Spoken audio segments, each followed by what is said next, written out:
Good evening. That was Winston talking. What do you say, Winston? Does my breath smell bad? Good evening, everyone. We are live, and I've done the intro now 2 weeks in a row. The intro was not what I was forgetting. I wanted to do the intro this week with Harry the hamster, the guinea pig. Harry the guinea pig, but kids are watching Home Alone, and I didn't want to bother them to come get the guinea pig and bring it back upstairs. Okay, down you go. How's everyone doing? Another Sunday night, another massive week of law, and another infuriating week of politics. Garbage. It's all garbage. Yeah, this is what I was thinking. Clown world garbage is what we're living through. Where do we start? First of all, we'll just start with standard disclaimers. I won't get to all the super chats. YouTube takes 30% of the super chats. We are streaming live on Rumble as well. Rumble takes 20%, which is better for creators, better for the platform, yada, yada, yada. No legal advice, no medical advice, no undermining election fortification advice. And I thank everyone in advance for the support and everything. But the super chats are not a right of entry into the conversation. I may not bring them up, and if I don't, and you're going to be upset about that, don't give it. I don't like people feeling upset. It is not yet a man bun. But I tell you what, it's getting there. So here's the deal: without the earphones, it looks. Oh, I'm out of focus. It looks a little wild. With the earphones, I find it takes easily 10 years off of me. Maybe not.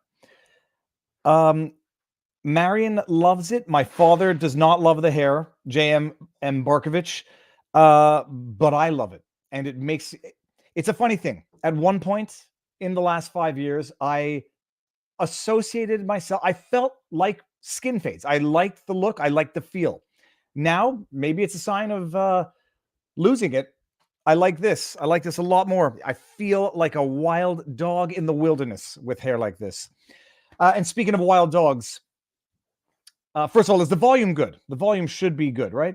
Let me know if my daddy is right. Yeah, you know what? And maybe it's a midlife crisis, rebellion against my dad. Not. I like it. I like the way it looks. A tennis player, yes. A squat. I feel free. I feel free. A wild Winston, yes. We've got so much on the menu for tonight. I mean, it's nuts that there's just never going to be a quiet week now that the law YouTube verse has become a thing. People are paying attention to what's going on in the world around them, and it's beautiful. But it's also sort of discouraging. It is somewhat discouraging to see what's going on in the world, and it's somewhat difficult to maintain optimism and to continue thinking that things are ever going to get better. I wake up in the night with the dread that this is not the new normal. People are just so fatigued. They're just ready to give up and allow this to become the new normal. I was thinking it's a war of attrition, and the attrition is of one's will to expect freedom and to expect to go back to the world that we once knew. Rock concerts, socializing, fundamental freedoms, and people have now been traumatized by 2 years of fear. I'm not equating anything to the common cold. And there's no but. We have now weaponized hygiene. We've weaponized viruses. We have weaponized what was otherwise. I was just watching old ads, old mommy never gets a day off flu commercials where, like, when a mother had a flu, she couldn't take a day off. And so they made medicine to treat the symptoms. Watching those ads now, it's like, oh, if mommy gets a cold, not only does she get a day off, she gets put into quarantine for 2 weeks, even if it comes back negative for COVID. I mean, the government has successfully reprogrammed and reshaped society and social expectations. And it took 2 years to do it, but they did it. And it's depressing because I've seen the sharpest minds, most intelligent people drip, drip, drip, slowly but surely. Now, all of a sudden, the government in Quebec, for those of you who don't know, coming in as of December 20th, unvaccinated people cannot get into church. And it's inhumane. It's inhuman. It's over the top, but it's not even shocking anymore because the callous to humanity has been built up over time now, that like it's been one scratch after another and the skin gets thicker, and then now you don't even feel the pinpricks. Now you can go rock climbing. You've got leather on your hands. For anybody who's never rock climbed, like when you first start rock climbing, your skin's very sensitive. It gets all pink and soft because you're rock climbing. It's like hard sandpaper on your hands. And every time you go rock climbing, it hurts, but it hurts less and less. And then eventually it doesn't hurt at all because your hands have become callous to the abrasions of the rock face itself, the grainy granite.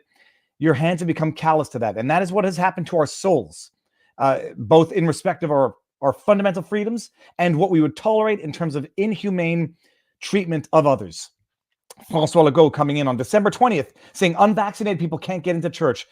He may as well have just said specifically, ethnic minority Christians, you don't get to go to church this year. And nobody's up in arms, shocked about it. And some people are actually justifying it to themselves. It happened so slowly. And it happened so gradually that, well, they have to do it because Omicron is here. Omicron, the new thing that the media is running with, the governments are running with I have no words. I'm going to pull up a tweet. The rant is not yet over, but let me get to some chats. Happy holidays to you and Barnes, wonderful locals community. Thank you very much. Jay Liebgut, very nice. Viva la revolution. We've got a good shirt that I'm working on. I just haven't been able to put it together yet. Hey Viva, sorry, let me see this here. Are you interested in the Valor Law lawsuit representing Canadian? I cannot represent anybody in court anymore. I can't. I don't have the stomach for it. I don't have the soul for it, and it would make for bad representation. And I also don't think I would be able to bite my tongue enough anymore. I think I've lost my filter. But for you, Barnes and Legal Mindset, I would have lost faith long ago. Y'all are the soft white pill, need more short and long hair pics to compare. Oh, I'll be posting some more on locals. And speaking of, not losing faith, I had a friend come over, a friend from high school. He happens to make delicious honey, and he brought me over some of his homemade honey that comes from the roof of his, his house. It comes from the roof. That's where the honeys go, the bees. And we talked, and it's like, it's so discouraging because these issues have become, I don't want to say litmus tests, but I would say that if anybody, dares ask me for vaccination status before inviting me over, that might be, I won't start a fight, but it might be the end of any cordial relations that we might have had. I'm losing my $70,000 a year job at Lowe's next week in New York City because I don't want to be forced, because I understand. I can't say what I have to say because it might run afoul of the rules. But I want to bring up one thing. I'm going to share this, share screen. Let me make sure I can get the right one. Chrome tab. And I want to share this. So I'm going to go to my Twitter feed. Bearing in mind, people, I can't see you now or your chats or your comments. And I'm just hoping I can do this properly.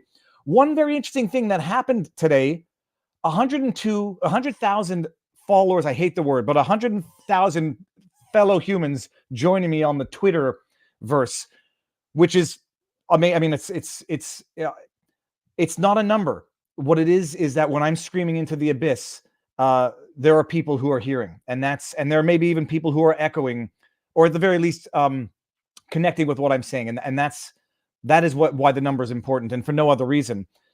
But I have to go down to this. Rosemary Barton works for the CBC. I believe she works for the CBC. Let me just make sure about that. Chief political correspondent, Rosemary Barton Live. Okay, maybe she doesn't anymore, but she did at one point. I just want to bring up this interview. Different this time, and I think you heard it a little bit on the Premier's call on your last my computer. call, okay. was the expression that people are at their Listen to this. tolerance. Listen and to that this. imposing more restrictions could actually invite non-compliance. They're both wearing face And I masks, wonder, socially distanced. because I'm sure you do. Does that Listen factor to into this. your decision making? The fact that there is peak tolerance for a shutdown and for more rules in life. Omicron doesn't care if we're tired of restrictions. It's going to keep doing what it does anyway. And we have a choice because we've seen it so many times. If we act early, carefully to hold back, to starve Omicron, right? If we, over the next 2 weeks, don't feed it, don't give it opportunities to spread more than it has to, we'll have a much better winter and a way better spring. We know. I have to stop there. How do I get stop?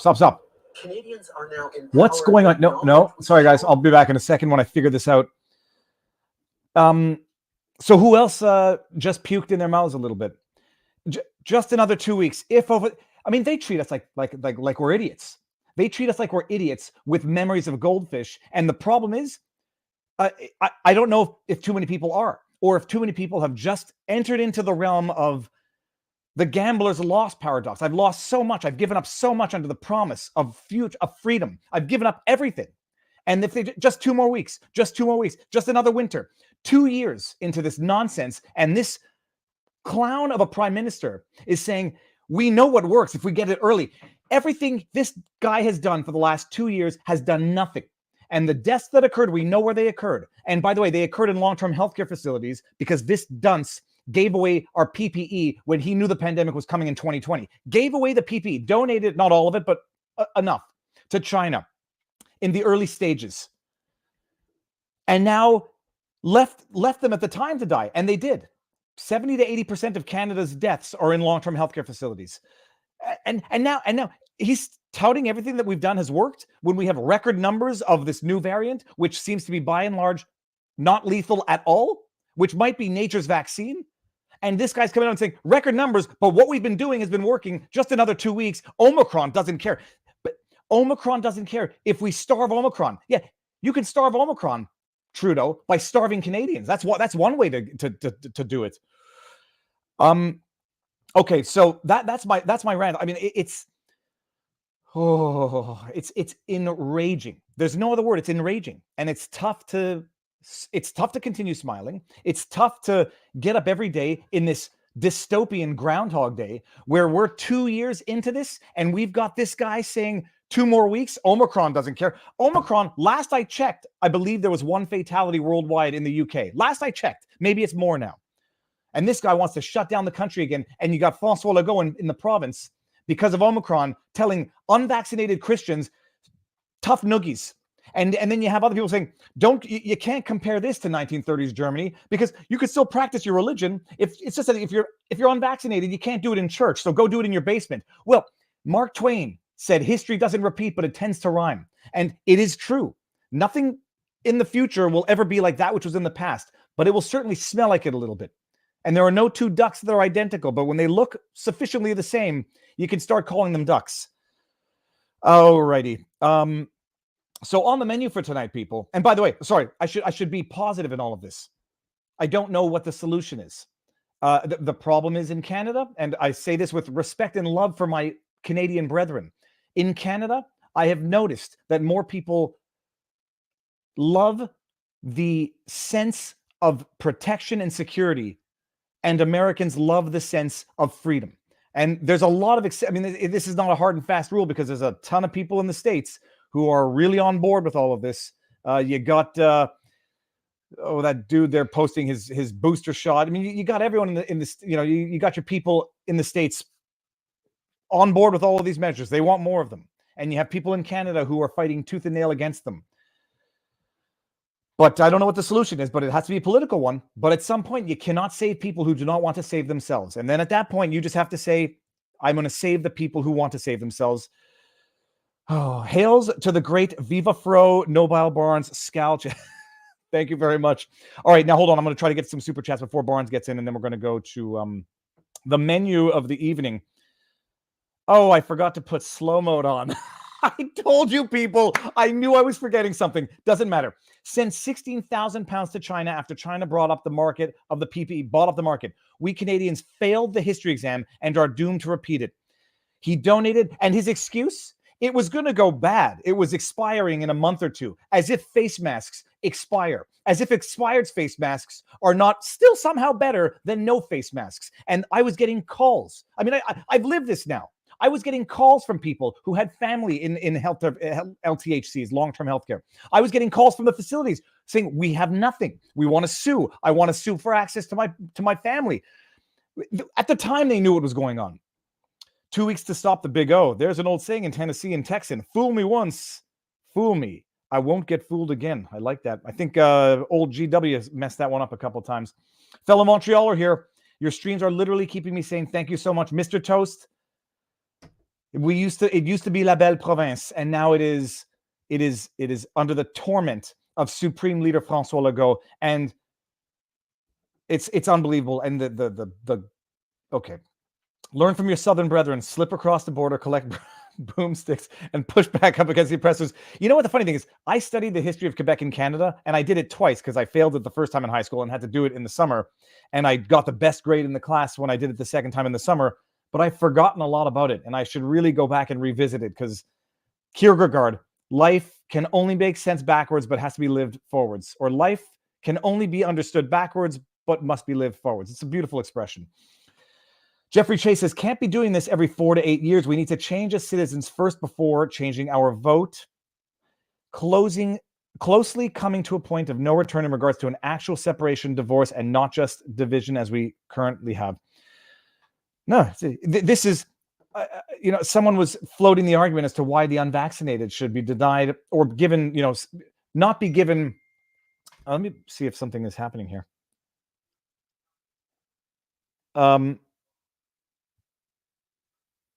Okay, sorry, I don't know what that is, but I'll have to look at that afterwards. Someone had said, the unvaccinated should be given secondary treatment if there's a shortage of hospital beds, and I said that's good.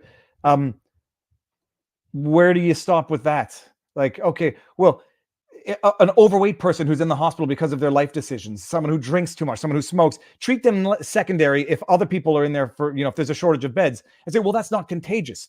It doesn't matter why that bed is not available once you're in there and you need it. And if you're going to start getting into a world where you're going to decide who gets the treatment based on their life decisions, whether or not you agree with them, I mean, it's next level stuff. Omicron stands for moronic, true. And Delta Omicron literally spells media control. And someone called me a conspiracy theorist for noting that. And I said, if you notice that and you don't think it's amazingly ironic, whatever, you're the conspiracy theorist because you are so scared of these types of connections that you actually think they mean something. I just think it's a great, hilarious, actual thing. Delta, Omicron, all of those letters spell media control.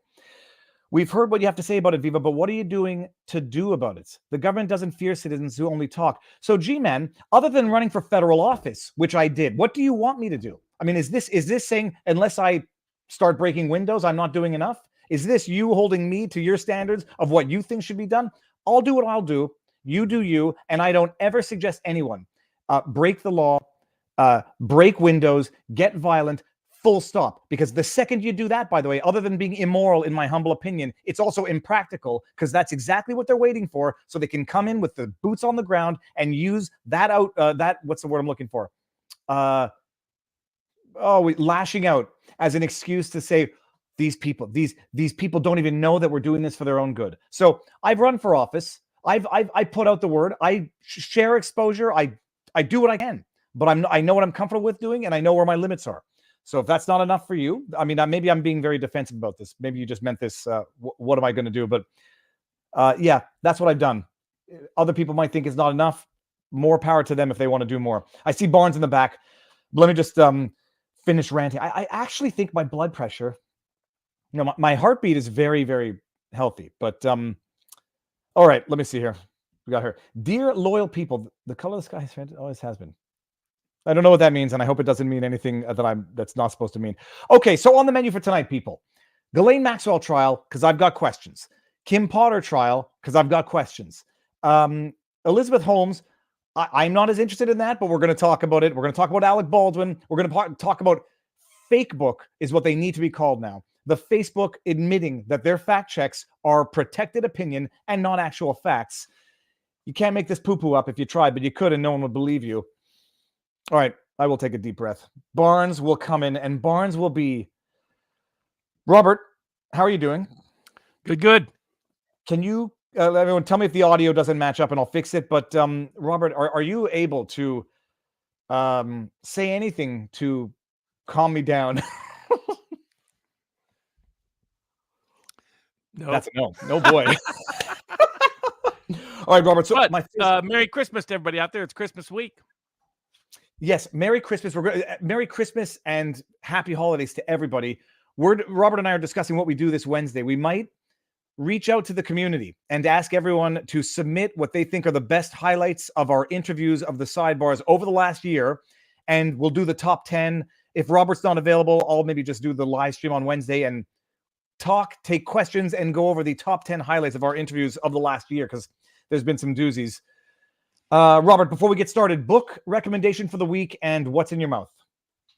So that's The French Quarter by Herbert Asbury, the history of the underworld of New Orleans, which is a fun little book. And this is a Romeo and Julieta.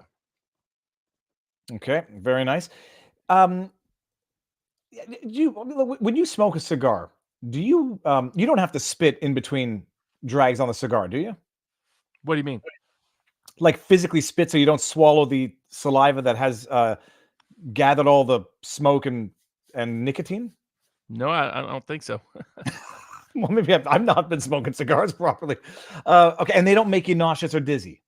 No. Okay, interesting. I might. For some people it does, and for some people it depends on the individual, and as well as how they're smoking the cigar and the type of cigar it is. Some people don't handle strong cigars; they're better off with lighter cigars, like a Davidoff or a Monte Cristo Cuban cigar. Well, and I did forget, we are also going to talk about Davey Menzies. That's my other Twitter that's in the backdrop waiting to be pulled up. All right, Robert. So, yeah, by the way, this is why I don't smoke cigars, because they always make me nauseous. But I don't know if it was whatever. It's not something I'm going to get into at this stage in my life. Robert, okay, so what do we start with? I think we have to start with Delane Maxwell, because it's been fascinating to watch this. The trial is over. It's closed, and they're going to make closing arguments on Monday, correct? Nothing more is coming? Yep, that's correct. I have two questions, because I don't want to sound like the conspiracy theorist, because I'm just a conspiracy analyst now. I was thoroughly convinced it was going to be a slam dunk of a conviction before the prosecution, before it started. And now I'm actually, if I were betting and the odds were, if I would ever bet on something like this and the odds were there, I think I would bet on an acquittal now, because I saw the prosecution, at least I saw what we could see from reports. At the end of the day, Robert, they called 4 witnesses who were alleged victims, and only 2 of those 4 were even alleged victims in the sense that would be required for the accusations against Delane Maxwell. No more than that. In defense, they called up the memory expert who I believe testified, or I believe she confirmed, if she did testify, that these memories can be falsified over time. I think stuff that we can all agree with. Cited some examples of one of the alleged victims changing a very material aspect of a memory as to whether or not she saw some play or some musical, and she saw the movie, not the musical. And basically fudging the line as to whether or not Delane Maxwell was the mastermind, perpetrator, or just infused by false memory from the only 2 witnesses that they had into the Epstein scheme. So you've seen it now. We'll get into some objections that were maintained in terms of inadmissibility of evidence, which I think is a big problem. We'll get there in a sec. But what's your feeling now? Evidence is in and closed. What do you have to say about it? I'd say 85. If I was setting odds, 85% chance she's convicted. I mean, I just think that the emotional narrative, the moral narrative, they didn't do enough to give an alternative storyline about this. I mean, the effect of the defense talked about calling 35 witnesses. They ultimately only called a few. Delane Maxwell herself did not take the stand. Their experts were okay, but not spectacular. It probably didn't help that her lead expert was also a lead expert for Harvey Weinstein. I would not have used a Harvey Weinstein expert, but just saying. And if I were in Delane Maxwell's shoes, and I think she thinks she has a fair chance at acquittal, but at the end of the day, does the jury believe beyond a reasonable doubt either of the two women's stories that are the identified victims for criminal prosecution purposes? And I think they likely did. And they didn't do enough to impeach their testimony. I mean, they presented doubts about their memory recall as to certain events, but not as to the dramatic and traumatic events. And I think that's their problem. And so I don't think these kind of accusations, rarely do you get acquittals unless there's real serious doubts about the core of the accusations themselves, not just some doubts on the exterior. But the prosecution created undue risk of an acquittal because of their choice to focus on covering up other people's criminal activities and creating a fake narrative about what happened. And I don't believe that Delane Maxwell, I don't believe the prosecution story, which is that Delane Maxwell was down on her luck and was desperate for money. And so she befriended Jeffrey Epstein as a means to get some money and became his madam for those purposes. I don't think that's what happened at all. But they had to, because that was their script and they had to stick to it. They left, 100+ victims' testimony out of the trial and left the bigger, broader story out of the trial, which was that this was something that was more coordinated for the benefit of more people than Jeffrey Epstein, that you wouldn't even have to go the intel route. You could just say that this was a blackmail extortion ring, which included Epstein as a beneficiary, but that they were doing this and their real source of the money was to be able to blackmail and extort prominent and powerful people by setting them up with underage girls. And the only way that it works for blackmail or extortion purposes is if they are and look like underage girls, and that's what she was skilled at doing. Now you get into the history of her father and other things that would have reinforced that narrative. They chose to hide all of that, chose to run away from all of that, as came out again at trial. Apparently, the people were wondering, what about the stuff they got from Epstein's safe in New York? I mean, the computer towers in Florida never showed up, and then the records from the Virgin Islands never showed up. And apparently the various DVDs, whatever was on those DVDs and other images from Epstein's safe also never showed up. The FBI said they lost it. So, I mean, this case was a crock and a cover-up case at its core. They've created risk of acquittal because of it, but I would still be shocked at any acquittal because of the nature of the allegations, the compelling emotional testimony of those who did testify, and Delane Maxwell not offering a compelling alternative narrative. There were two things there. What the FBI said they lost, they said they found again afterwards, correct? My understanding is they didn't find it. My understanding of what came out at trial was certain things were lost and never recovered. They're not just corrupt. They're the most incompetent bureau out there. I mean, they systematically fail to stop people who are on their watch list. They systematically seem to partake more majoritarily in the plots that they do foil, and they lose evidence coming from the most prolific trafficker out there. And I don't mean in the driving of a car sense. I mean, it's not even laughable anymore. It's in your face. We're going to lie to you, and you know that we're lying to you. We know that you know that we're lying to you. We're going to do it, and there's nothing you can do about it. But Robert, I did not want to believe it was a sham prosecution. I was wet behind the ears. I'm not changing my mind because I'm being warped. I'm changing my mind because I'm acquiring more information. The prosecution seems like a deliberately targeted prosecution, and I appreciate they're only going after Delane now. But there were people, if Delane is guilty of doing what she's doing, there were people guilty of accepting the services, thus committing crimes, and it's inconceivable that none of them have ever been charged. Is there any logical, rational way to explain away that thought, that if Delane and Epstein are guilty of what they are accused by the prosecution of having done, that no one else should have been charged for partaking in those services? It was what we predicted it would be, that it would be a cover-up trial, not a true trial. And their goal is to just make this, re-narrate the story. This was just the story of down on her luck, once heiress of a fortune and a billionaire, and feeding his perversions, and that's it. That's all there was to the story. There were only a few victims, really, according to this story. A few I mean, victims. it's it's a ludicrous story, but it's the one they stuck to and went to great lengths to stick to at trial. I mean, it was extraordinary that this was more of a show trial than it was a real trial. A Doesn't show make trial. Maxwell any less guilty, but it creates a risk of acquittal that wouldn't have existed otherwise. Well, actually, and getting to the risk of acquittal. Well, first of all, the show trial, in as much as we got to see that was not heavily redacted of the trial that was not broadcast, despite having the capabilities of doing so. It's a federal case, whatever. Creating the risk of acquittal, or in my mind, a successful appeal. Can you explain, or are you able to explain the judge ruled on not admitting certain evidence or certain testimony on the last day, which basically forced the defense to say, well, we're closed because we can't call these witnesses. What was the nature of what the judge effectively refused to allow as evidence? And is that, I mean, I know in Canada, when you refuse evidence, it creates a much stronger or more compelling argument for an appeal than when you allow the evidence. So what did the judge dismiss by way of evidence or not allow, and what exposure does that create for an appeal, even if there's a conviction?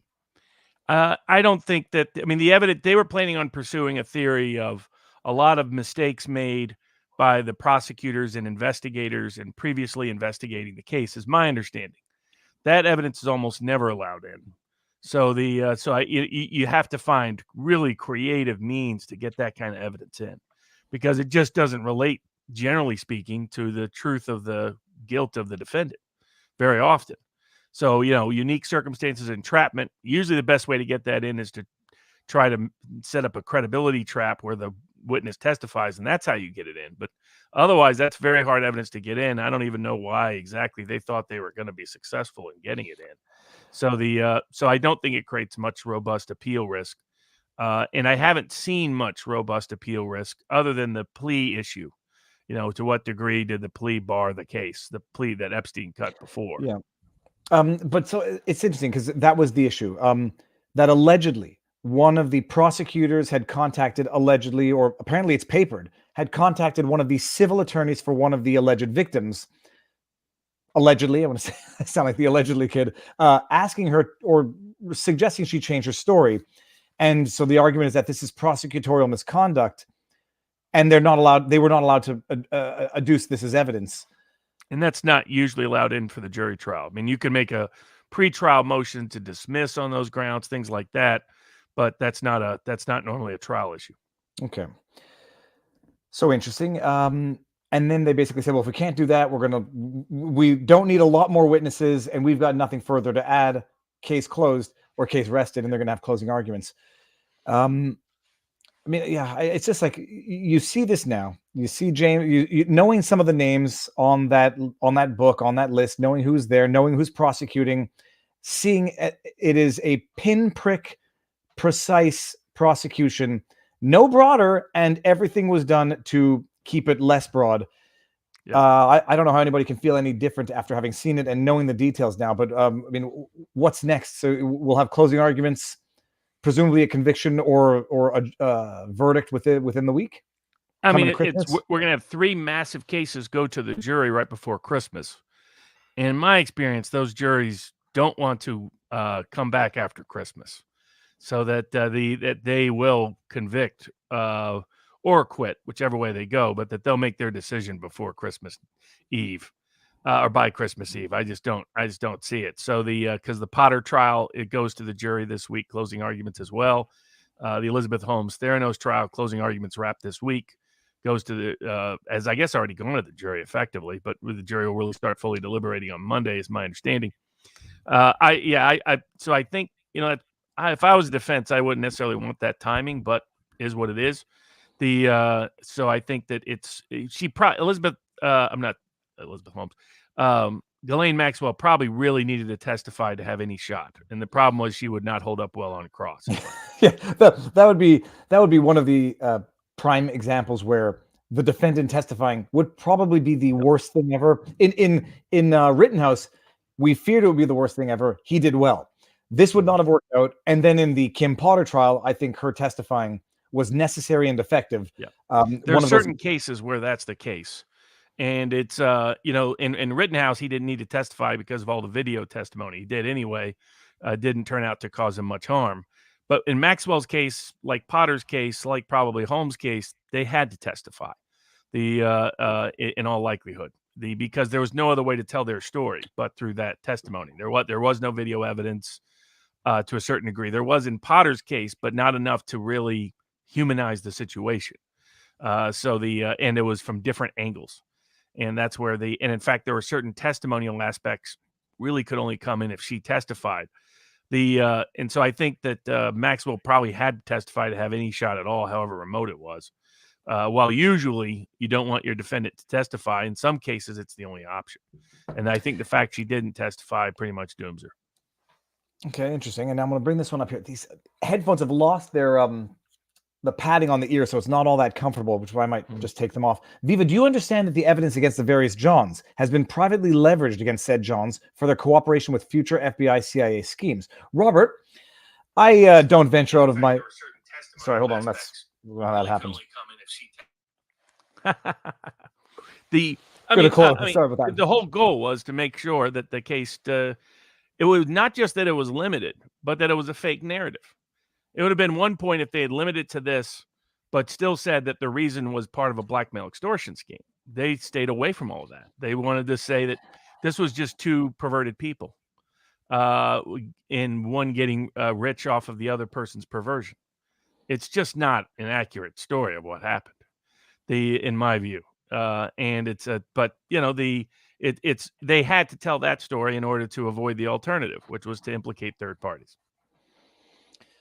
Well, it's a big black pill. I mean, this trial has been a black pill because I know you have discussions with people who don't know anything. They're not dumb. They're not mean. They're not willfully ignorant. They're just ignorantly ignorant. They don't even know that they don't know what's out there to know. And I end up talking and I end up saying, my goodness, if I heard someone talking like this to me, I would be scared and I would be backing away slowly. But listening to this trial, I've watched it through Inner City Press, Joe Neerman, Robert Gruler.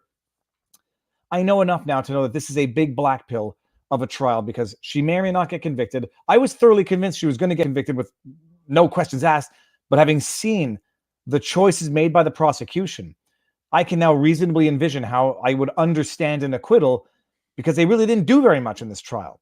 Whereas they could have otherwise done exponentially more. And then to try to appreciate why they didn't do the exponentially more, that a vigorous prosecutor, Binger, had this been a Rittenhouse and had the prosecutor been a Binger, well, holy crab apples, he wouldn't have needed to lie and rely on evidence fairies because they would have had it all. It's a big black pill because I now see what's going on. And there's nothing, like the chat just said, nothing we can do about it. Except watch and hopefully raise awareness and maybe over time things change, but maybe things have always been like this since the dawn of man. But then speaking of unless there's more on this, Robert, speaking of a trial in which testifying as the defendant was an absolute must, and I think it couldn't have gone any better, Kim Potter. So I've been watching this through Rekieta, who's been covering it and doing his best to make it interesting, but that prosecution could have put an insomniac to sleep. The prosecution, okay, everybody knows Kim Potter is the one who pulled out her real firearm thinking it was a taser when an individual with a crime record an inch thick was resisting arrest, getting into a car, driving off, pulled out what she thought was her taser. It was her gun, said taser, taser, taser, shot the guy. He ended up crashing and dying. She afterwards sobbing, I'm going to jail, I meant to pull my gun, yada, yada. She's standing trial now. And, that's the case for the prosecution, but they belabored the prosecution for days on end. Defense comes up. They call an expert who, from what I understand, I didn't watch the expert testimony, but Robert, did you see the expert testimony? No, but Andrew Branca described him as the Chuck Norris of self-defense experts. So, and Branca has been on Rekieta. They've been covering it. Apparently, he was so good and so effective and so decisive compared to the prosecution's meandering expert that amazing. But then Kim Potter comes up and testifies, and I've seen highlights. Sincere, honest woman who unblemished record, trusted by her colleagues, was put in a situation where she feared for the lives of her colleagues, tried to go with a less lethal or a non-lethal method of detainment, and just effed up. Effed up in the heat of the moment, the way it could happen to anybody, the way you pour salt into your coffee instead of sugar, was believable and credible. I mean, how do you feel about the trial? How do you feel that it went, and what's your prediction for the outcome? About as well as it could have gone for the defense. There's still an open question about whether the judge makes clear to the jury what criminal recklessness is, that it requires a subjective element. It's not purely objective. It's not clear whether she'll make that clear. Essentially, what the state proved was maybe a negligence case, but the problem with even that aspect is that there was testimony from the state's own witnesses that lethal force could have been used under these circumstances. So it's like, okay, she chose to not use her gun, but she was legally entitled to use her gun. Then it's not even a negligence case. It's not negligent if you choose to use a less lethal method of force when you could have used a fully lethal method of force. So, I mean, that was pointed out by some defense lawyers prior to the case beginning, that they thought this case was very weak because there was evidence from the state's own witnesses, as it turned out, that in fact several police officers' lives were at risk if she didn't use force, and that means she could have used lethal force. And so that's part one. It's like it's not even a negligence case. And then part two is, even if you assume that somehow she couldn't use lethal force, she clearly could have used non-lethal force, and then it's just a question of, was it criminal recklessness to pull the gun instead of a taser? But I think it comes down, the evidence was overwhelming that she had no bad history. She came across as, I think from most people's perspective, as sympathetic, and that the defense expert was much, much, much better than the prosecution's expert. This defense expert will be in high demand after this case. Apparently he does all his criminal cases pro bono. He only charges for civil cases, has a ridiculous history, wrote the rules in a lot of cases, so that nobody accuses you, Robert, or I of being having a double standard, where at one point we did say, experts testifying for free could cause you to question the motivations. They might be so emotionally attached that they are no longer credible. This expert's explanation for why he does all cases for free. He's done them for free. That's the big difference. If you are just doing pro bono in this case, that raises red flags. If you always do pro bono in criminal cases, then okay, that's interesting. That just means you pick your cases that you agree with and that you are willing to be an expert in. Because I mean, my guess is they may have approached him for Chauvin and he turned it down. So so this one was one that basically all the police officers who testified don't think she should be getting prosecuted. They think that she saved their lives. The ones that were at risk, the ones that knew her, all vouch for her. No history of complaints of any kind. So this is not unlike Chauvin, who had a long history of resorting to excessive force when he was in a state of fear or worry. She had just the opposite. No history of that at all. Only positive compliments and the rest. And so the only question to me was the same question as from the beginning of the case, which is, can you find an impartial jury in the Twin Cities? Because I don't know if you can. This case will show it. If she gets convicted, it means it's not possible for a police officer to get an impartial jury in the Twin Cities right now. It is. Well, and also just to point out one thing that was very clear from the trial, which is why prosecution went on forever about this. They brought in an expert. Let me just make sure everyone sees that. An expert, a video expert. He wasn't even supposed to be an expert. It was the dude who investigated the case, who watched the videos.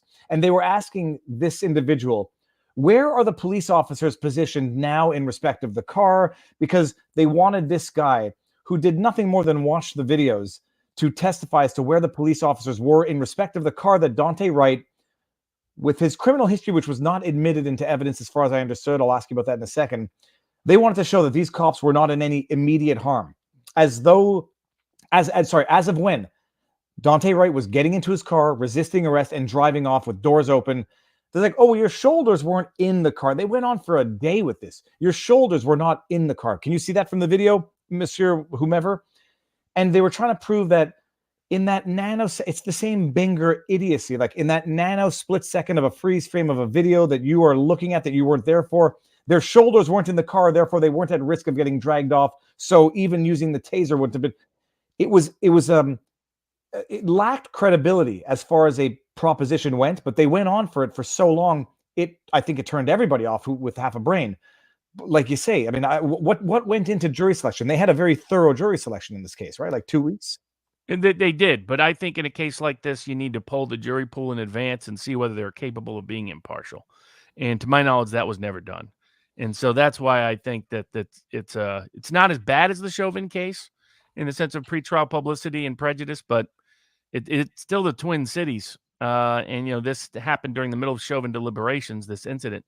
So I just think it's a problem potentially. We'll find out, because most of the lawyers who have observed it think it's definitely, even a range of criminal defense lawyers that don't have any political affiliation of any kind, didn't have any preconceptions about the case, have said on a wide range of legal shows that they think she should get acquitted. So only a bad jury or the impossibility of getting a good jury in the Twin Cities, in my view, results in anything other than an acquittal. My guess is the media will, if there's an acquittal, the media will probably try to pretend it didn't happen because they misled people about this case. Well, speaking of being misled, actually, Robert, and again, I had no idea as to how bad Dante Wright's criminal history was. And this is one of those cases where it again perfectly illustrates the relevance of the criminal history. In Rittenhouse, the criminal histories of JoJo, the P word, were not relevant to Rittenhouse because he didn't know. So it didn't factor into his assessment like, oh, this dude has a very disgusting, violent criminal history. I should approach him with more caution. He just knew the guy was behaving wacky. What was the other one where it did matter? Oh, well, in this case, for example, the cops did know about this individual's violent criminal history, and apparently a long rap sheet, repeat attempts at resisting arrest. In fact, I believe he had a warrant out for resisting arrest, or they knew his criminal history at the time they were doing this, which factors into their decision making at the time, compared to Rittenhouse. Where I say Rittenhouse still was relevant for general consumption was that it would change people's perspective as to how they digest all of this if they know JoJo's history versus him, and Huber being painted as saints and like religious like figures. Same thing in this case. Above and beyond being relevant to the decision making at the time, it would have been relevant to society digesting the story properly. But Dante Wright's criminal history, unless I'm mistaken, was not allowed in as evidence in this trial?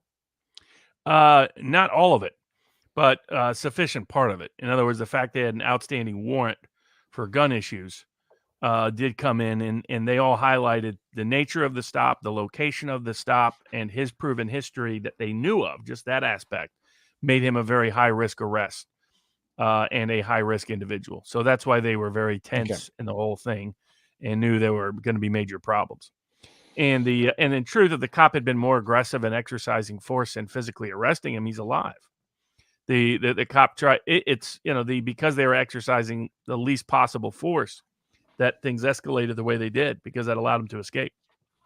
It's almost like the indirect curse or the indirect negative results of putting too much pressure on cops not to use the force they think is warranted, because you'll go after them. And something tells me, Robert, we'll never know, but had she used the lethal force intentionally, as justified as it might have been, would probably still be standing trial regardless. Yes. But people need to appreciate that in Rittenhouse, criminal history was not relevant for his actions that night. In this case, it was, because they knew, and it affected the way they approached him. But from a public opinion perspective, had the media reported on Dante Wright's criminal history, just so that people could understand what the cops were dealing with, it was not an angelic, innocent victim. The dad's visiting him in the hospital. Daddy, why they do this? But they don't. And so the general public, myself included, says, okay, I thought it was negligent to have made the mistake. Then I saw that the taser and the firearm looked uncomfortably similar.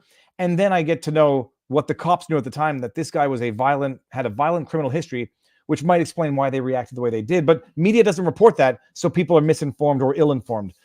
Okay, so you're predicting all things go the way you think they should, acquittal in Potter. Yeah. I mean, an honest jury definitely acquits. I just don't know whether that's possible in Minneapolis. All right. Now, my prediction, so everyone's out there, I think she should get acquitted as well. I think she will get acquitted. I'm not going to weigh my words there. If I wanted to look smart based on the unlikelihood of the decision, I would say that I'm not so confident anymore in Maxwell, but I believe she should get convicted, but I believe a lot of other people should as well. It's not going to happen. What was the third one of the week? So Potter, sorry, actually, Potter has gone to jury for are they in deliberation? No, Or are they I arguments? believe closing arguments are Monday. Okay, that'll be interesting. Watch that on Mercada, people.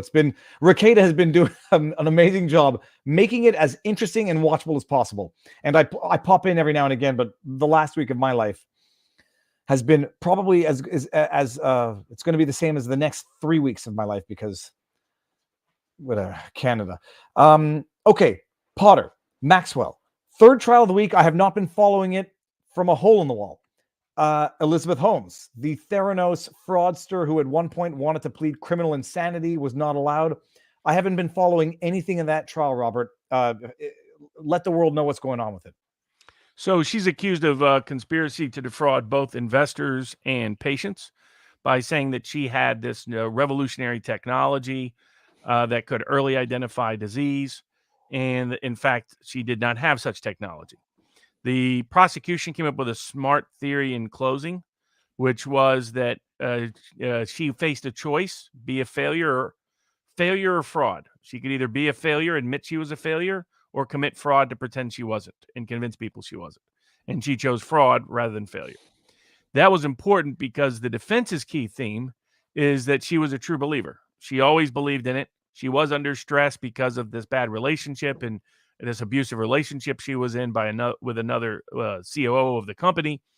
And so that may have led her to make some mistakes, but she didn't do anything out of an intent to defraud anyone, always believed in it. And the best evidence of that is she never sold any stock and pocketed any penny from the so-called fraud. So that's where the prosecution effectively anticipated that and rebutted it by saying the issue isn't about money. It's about not being perceived as a failure. And that being a driving obsessive objective of her. And that's what led her to make the statement she made. And they've shown that the statements were not true. And how well they've shown that she knew those statements were not true might be in a bit of doubt. But my guess is unless they know something about the jury pool than I do, I think she gets convicted across the board. But that goes to the jury this week.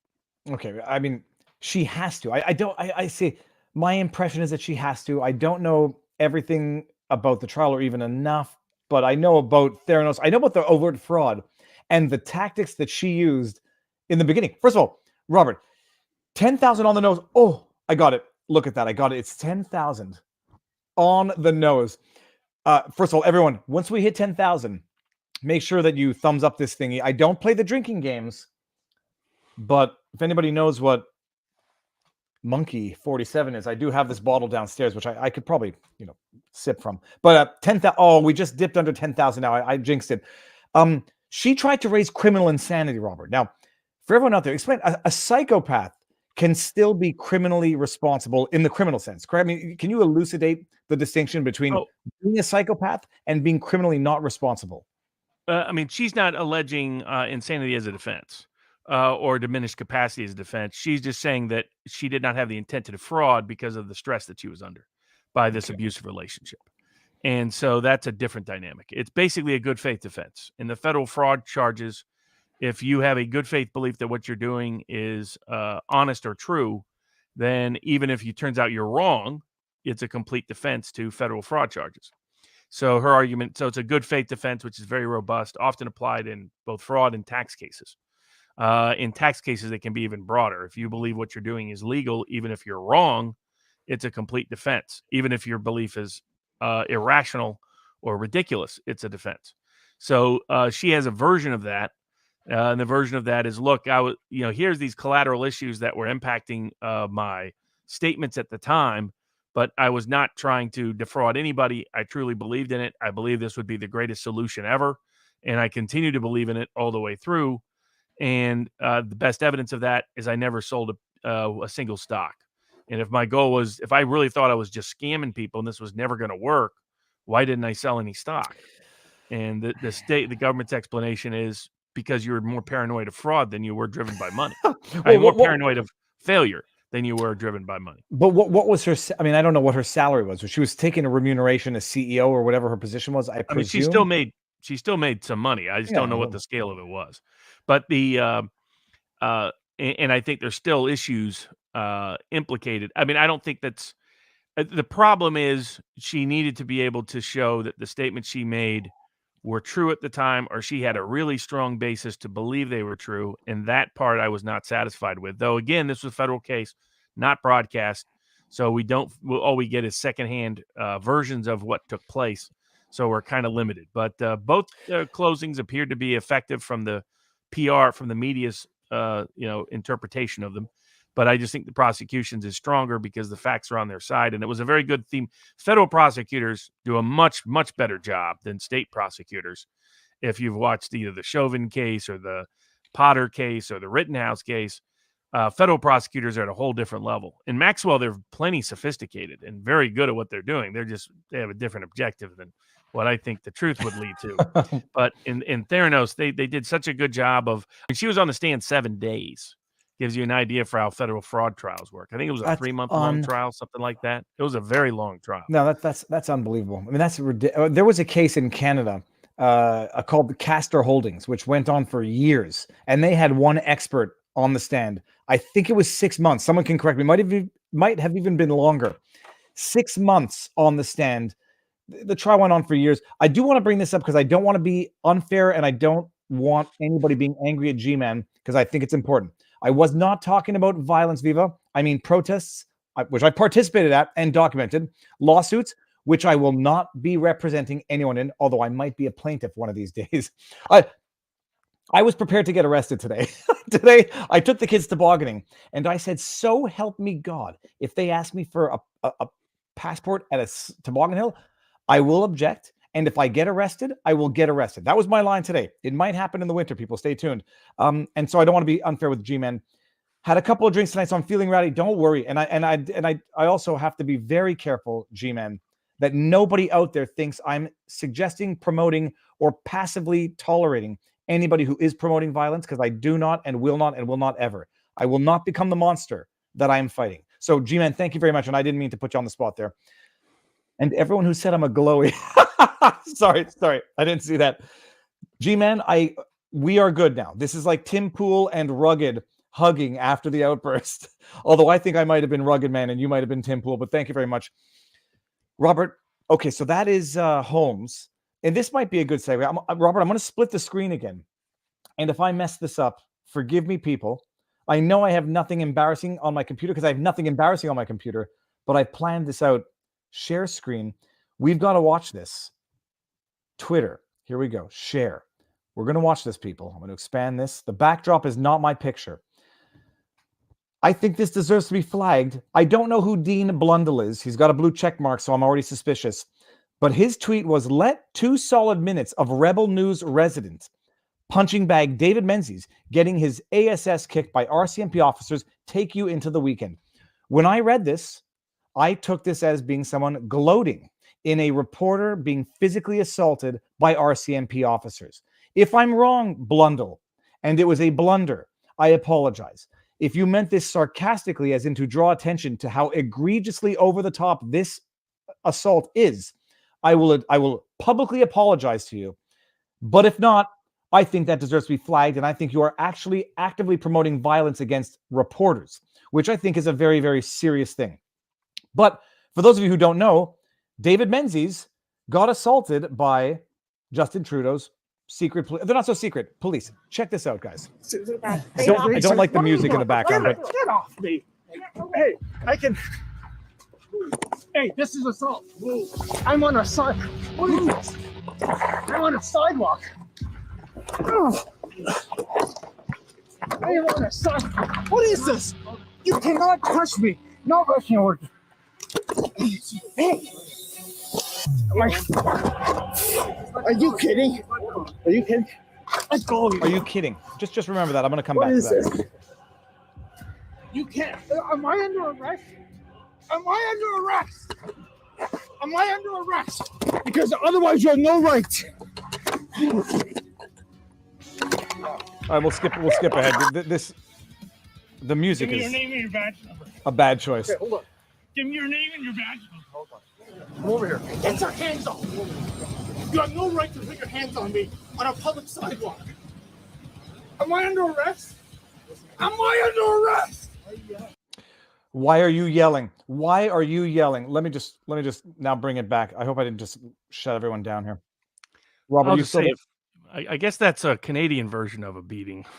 So, yeah, I mean, I mean, granted, Rob- it's improper treatment, I believe, and so on and so forth. But I was just expecting, I'm used to American style beatings.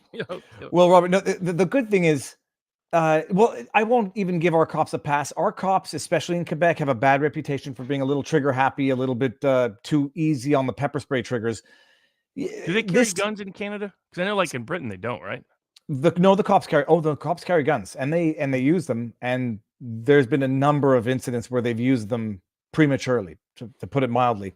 Yeah, so it's a beating. Okay, first of all, the getting his ass kicked, that's an exaggeration. But this is, for anybody who doesn't know, this is David Menzies of Rebel News.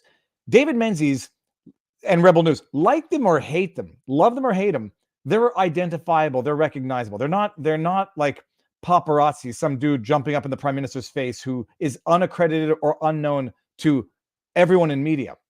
They're known and they're hated by most because they tell the truth, I think, more often than not, and they are not on the government dole.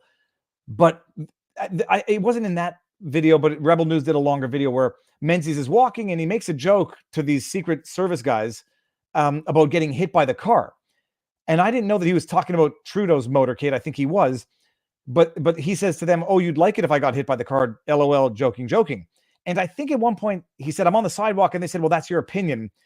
But I watched this, and this was bully police officers for Justin Trudeau who knew damn well who David Menzies was. And this is not a guy who's going to do anything stupid, dangerous, or risky. They knew who he is and was. I mean, and guys, he looks old. He's not young. He's not young, and he is. Look, I'll be very objective. He is annoying. He is in your face. He is provocative for a journalist, but that's kind of, journalists ought to be that in general, not just government mouthpieces. Well, but imagine if Trump's Secret Service had done this to anyone in the media. Trump cleared a park and people flipped out. They didn't beat journalists or slam them up against a brick wall. And people reveling in this. It wasn't just him. You had another guy reveling in this, saying, "Go look up all the times David Menzies gets arrested." And this is the absolute state of Canada, is that you have the media. He was not arrested, Robert. He was not charged. After they roughed him up, they went on with their evenings and refused to identify themselves while being recorded. It's preposterous and over the top. It has to be highlighted. It has to be highlighted because no one in the mainstream media is going to talk. Rosemary Barton is not going to ask Trudeau about David Menzies getting assaulted because they're competing with Rebel News, and Rebel News is kicking their butts by any objective metrics except for government corruption. They won't talk about it because they're not worried for themselves right now. So long as they keep sucking at that government teat, they will not get the government boot for now. But the boot comes a boot every now and again. Had to bring that up. It's over the top. The music drives me nuts. That did not need music to be shocking. That actually, that needed silence to be shocking. But that is an editorial decision. That is not mine. So yeah. Hold on a second. Thanks, Viva. I showed this to you. Gold Schick. I got it from a number of sources. But I will credit anyone who sends me this stuff because I do my best to get to it all. Robert. Fry is not that guy. Okay, what do we move on to now? Well, I guess there's a lot of international news. So there was a doctor who was contesting in the UK. They took away a doctor's medical license because of his speech questioning COVID intervention policies. And fortunately, the court that reviewed it, while it didn't get to the substance, said that they violated his due process rights in the process, and they had to re-examine the whole thing and reinstate it. You mentioned the Dutch politician who was subject to censorship sanctions as well. I want people to appreciate this. I do not invoke my religion or other people's religions unless we're having a heartfelt discussion and I want to understand your history and family life. So I'm not going to say as a blank. I'm just going to say outlawing comparison. This is the judge. This is in Dutch. This is in the Netherlands. A Dutch court sanctioned a politician for comparing current COVID restrictions to things that were done by the soldiers of the Germans in the 1930s, and they said, the judge literally, I didn't read the decision, but I read the translation of a quotation, said, unnecessarily offending Holocaust survivors and their families. I mean, I don't want to say the ASA, because it doesn't, my opinion on this is no more or less valid because of my history. It's shocking on its face, because the judge literally said, you have offended people, and therefore you're not allowed to say what you said because it's offensive.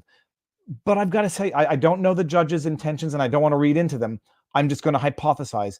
The judge is not protecting the feelings of the victims, the alleged victims. The judge is protecting the politicians, because they're basically saying you can't criticize them this way. So criticize them in a way that's less shocking, that's less provocative, and that's less jarring for the public, so that it's less shocking, less provocative, and less jarring, and therefore less effective criticism. But anyways, hopefully it gets overturned. The judge basically said, this guy, you have to delete your posts. You cannot post images of the Holocaust in the context of debates over COVID measures. And if you do, it's 25,000 euros, I think 25,000 euros a day penalty. Robert, can you imagine anything of that nature happening in the United States? Well, it's being threatened. So they're using licensure power to do it. So there's doctors and nurses and others who've received licensure threat letters, basically on grounds that they are spreading misinformation about medical matters. And so misinformation is being defined as anything the government disagrees with. the current government disagrees with. The Biden administration disagrees with. So it's frightening and it's disturbing. But on the white pill side internationally, a lower court in Germany said the vaccine passport did not conform to the human rights standards required in Germany. So we'll see where that case goes ultimately. But that was at least a breach in the dam of some of these sort of tyrannical restrictions and deprivations in the name of public safety that's taking place around the world. But that's probably a good transition into all the vaccine mandate cases. Robert, update us on the lawsuits in the United States, the vaccine mandates. First of all, I heard the news coming out of the Court of Appeal, but I didn't follow it enough.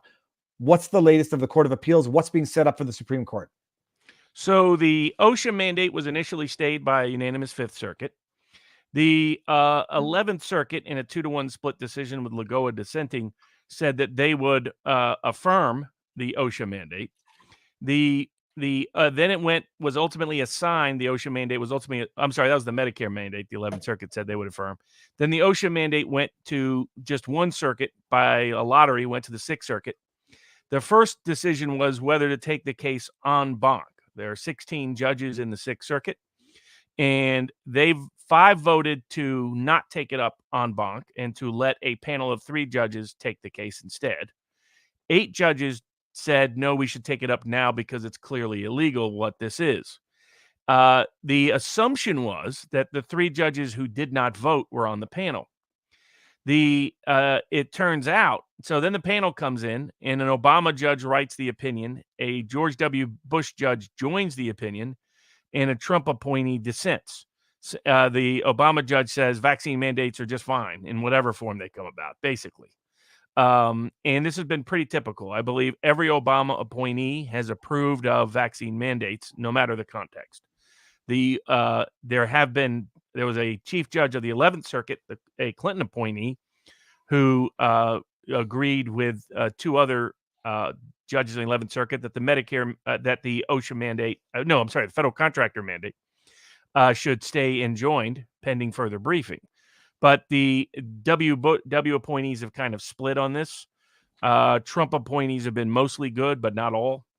But so far, I looked it up. There have been 25 federal appellate judges who've published an opinion in one way, shape, or form about the OSHA mandate or the Medicare mandate. And 20 of the 25 have said it's illegal. However, due to the peculiarities of the situation, you have a situation where the 11th Circuit has said the Medicare mandate's okay, but the contractor mandate's not. The 5th Circuit has said the Medicare mandate is not okay, but only applied it to those states. The 8th Circuit has said the Medicare mandate is not okay. The 6th Circuit came in on the OSHA mandate, and the panel decided, all of them are okay. So the question then became, does it go to the court en banc?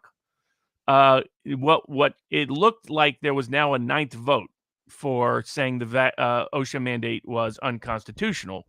However, it turned out that the 3rd judge on the case, basically there's a missing judge out of the 6th Circuit. There was a judge who did not vote on the original en banc petition and also somehow ended up not on the panel. And the assumption, it appears maybe he was subbed out. It's not clear.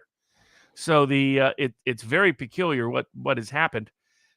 This judge didn't vote initially. So my view is that there's enough votes to a majority to overturn substantively en banc the OSHA mandate based on the 8 judges plus this one last judge, wherever he's at right now. Only got kidnapped. What happened to him? But it looks like the attorney generals have decided that all of this needs to go to the SCOTUS anyway.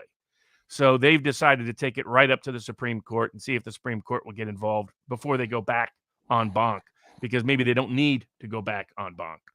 And the Medicare mandate was already heading to the Supremes. The contractor mandate was already heading to the Supremes. And so this would just join with the OSHA mandate. The Biden administration has now imposed a mandate on Head Start programs that is not only going to require everybody be vaccinated connected to it, but require that they mask 2-year-olds even when they're outdoors. And that a parent cannot drop off or pick up their kid unless they're masked. So it's both a vaccine mandate and a mask mandate using Head Start funding now, which overwhelmingly discriminates against poor kids in America. And so the state of Texas has filed suit challenging that mandate.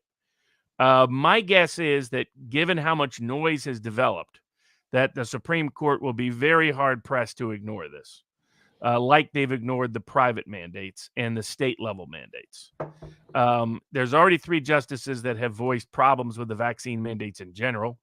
So it's almost a lock that Gorsuch, Alito, and Thomas will say all these Biden mandates are beyond his power to issue.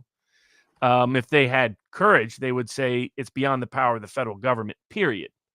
It's definitely the executive branch by itself, but it's beyond, frankly, the power of the federal government. And the question will be, where do Roberts, Kavanaugh, and Barrett come down?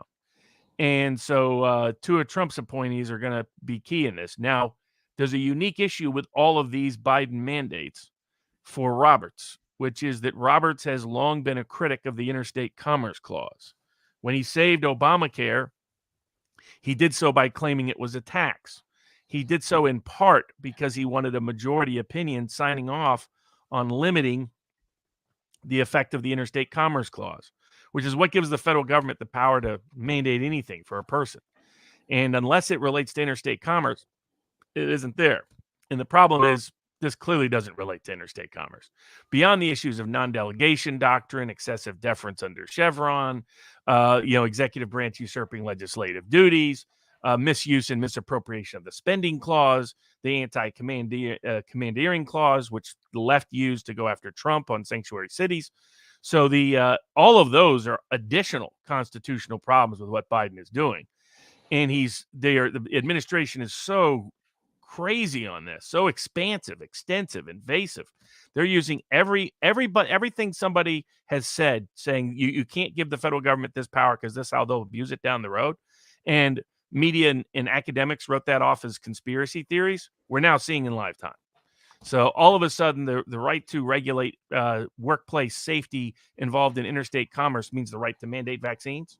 All of a sudden, helping kids get an early start in education means the right to mandate vaccines and masks. All of a sudden, having any contract with the federal government means vaccine mandates. Working for the federal government means vaccine mandates. These are things that people said, don't worry, this will never happen. Those are just conspiracy theories. You must have been listening to Alex Jones too much. But these days, Alex Jones looks a lot more like Nostradamus. And so I think the Supreme Court will take it. My guess is that between Roberts, Kavanaugh, and Barrett, that there will be 2 votes to overturn the vaccine mandates. It wouldn't surprise me if it's 6-3 in the end. And so I think that all these mandates are going down, but we're going to find out pretty soon because the Supreme Court's going to be on the clock. I'm gonna bring this up just because I was not being glib. In Quebec, I called it out at the time. They literally said vaccines are our passport to freedom, which Pfizer macht frei, which the old expression was Arbeit. What was it? Arbeit macht frei. Work will set you free. Yeah, except it wasn't. But Robert, this is like I always forgot. So is Pfizer a German word? Pfizer. I don't know what Pfizer means, but if I had to guess, I mean, Pfizer. I The would- drug, I wonder if it is a German word. That I'll be using that. It's like Well, let's- Tyson Foods. Sounds a lot like Tyson, the Nazi supporting defense contractor. It may just be coincidence, but just point that out now and then. I only think Mike Tyson when I hear Tyson. I do not think Nazi contractor, but Robert, like we history rhyming but not repeating. We've seen all of these laws, these Jim Crow laws that penalize the poor, penalize ethnic minorities that were passed under the guise of benevolence. And we say, how could they have done this? They should have known better. We're literally seeing it right now where these mandates, these mask mandates, these vaccine mandates, who are they going to penalize, Robert, if you have to awaken someone who is not yet awakened?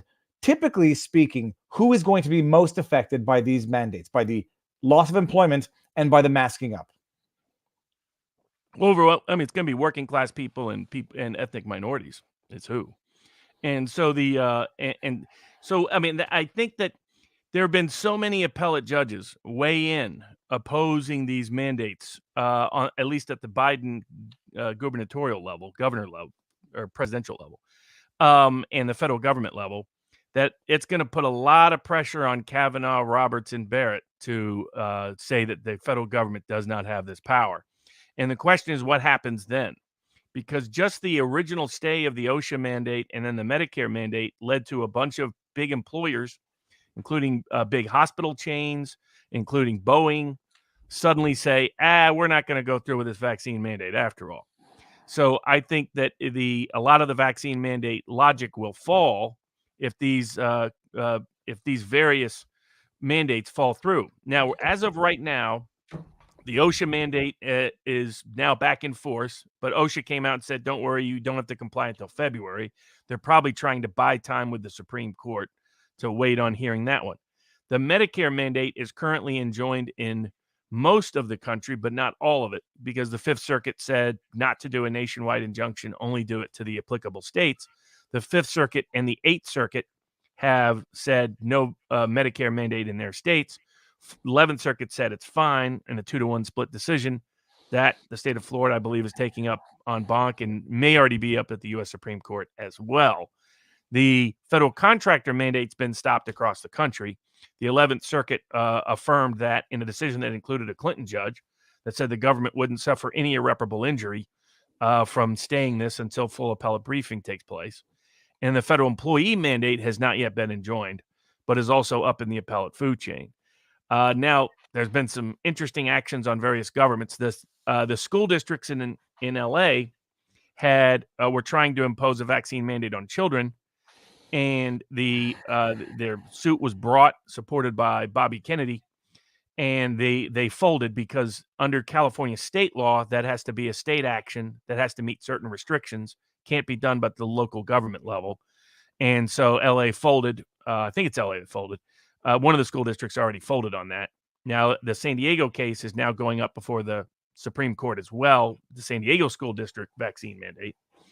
And there are other suits pending throughout California on that for anybody that's trying to impose them at the school level. Probably the city of New York, one of the city of New York's vaccine mandates was stopped, at least for one police officer. It's not clear whether it applies to every beyond that. And there's several vaccine passports because the city of New York, city of Philadelphia, I believe the city of New Orleans is either considering it or doing it, are issuing vaccine passports.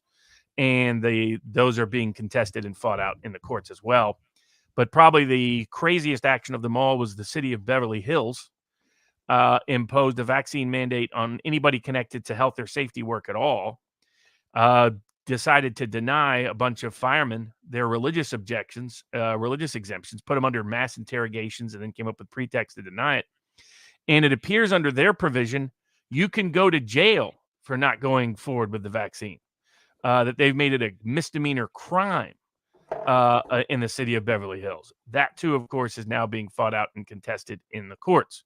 I think now there's something like 4,000 plus lawsuits or legal actions somewhere across the country concerning vaccine mandates, mask mandates, or vaccine passports. It's an industry, a legal, economic pharmaceutical industry. COVID went from being a pandemic to being an industry, and the government's not going to let it go, and neither are the Pfizer's. By the French comment that I brought up said Pfizer was started by two brothers in New York in 1849.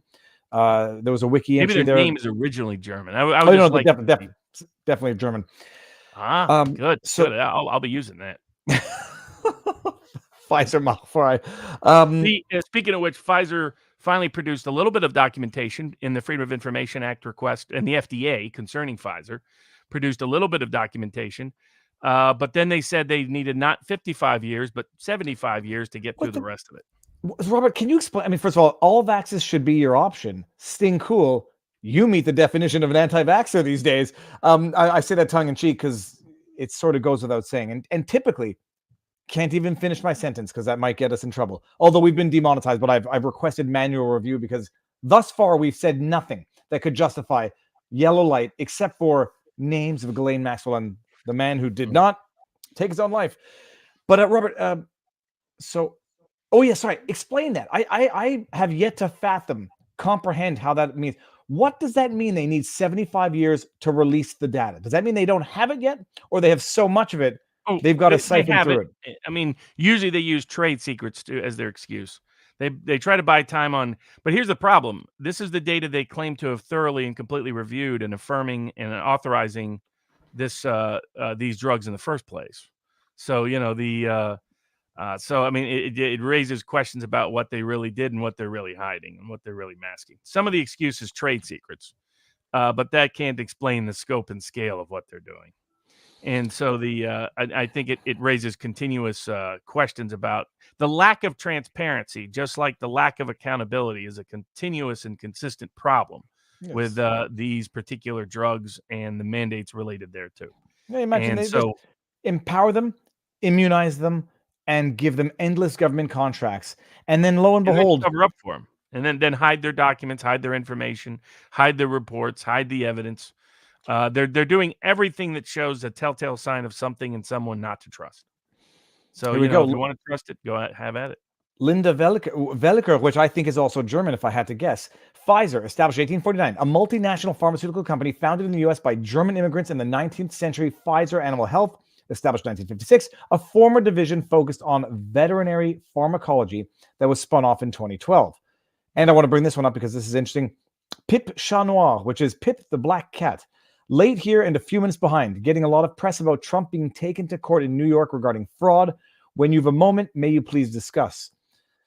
Yeah, so I mean that covers most of the vaccine mandate updates at the time. And basically, it's heading to the Supremes, and we're going to find out one way or the other what the big direction is going to be, and we'll see if Trump appointees hold up or capitulate, because they will be the deciding votes, Barrett and Kavanaugh. If those two go on board, we're good to go. And it would be great to see a broad affirmation that vaccine mandates, the federal government never has the power to force that on any individual, period. That any power that might so exist at the state and local level, and even that has to be constricted by constitutional restrictions. Someone said how many vax lawsuits in Canada? I can't find my answer. How many vax lawsuits in Canada? As far as I know, I could think of a dozen if I'm being generous. There's Rocco Galati, who's filed a couple, and then there's been a couple of.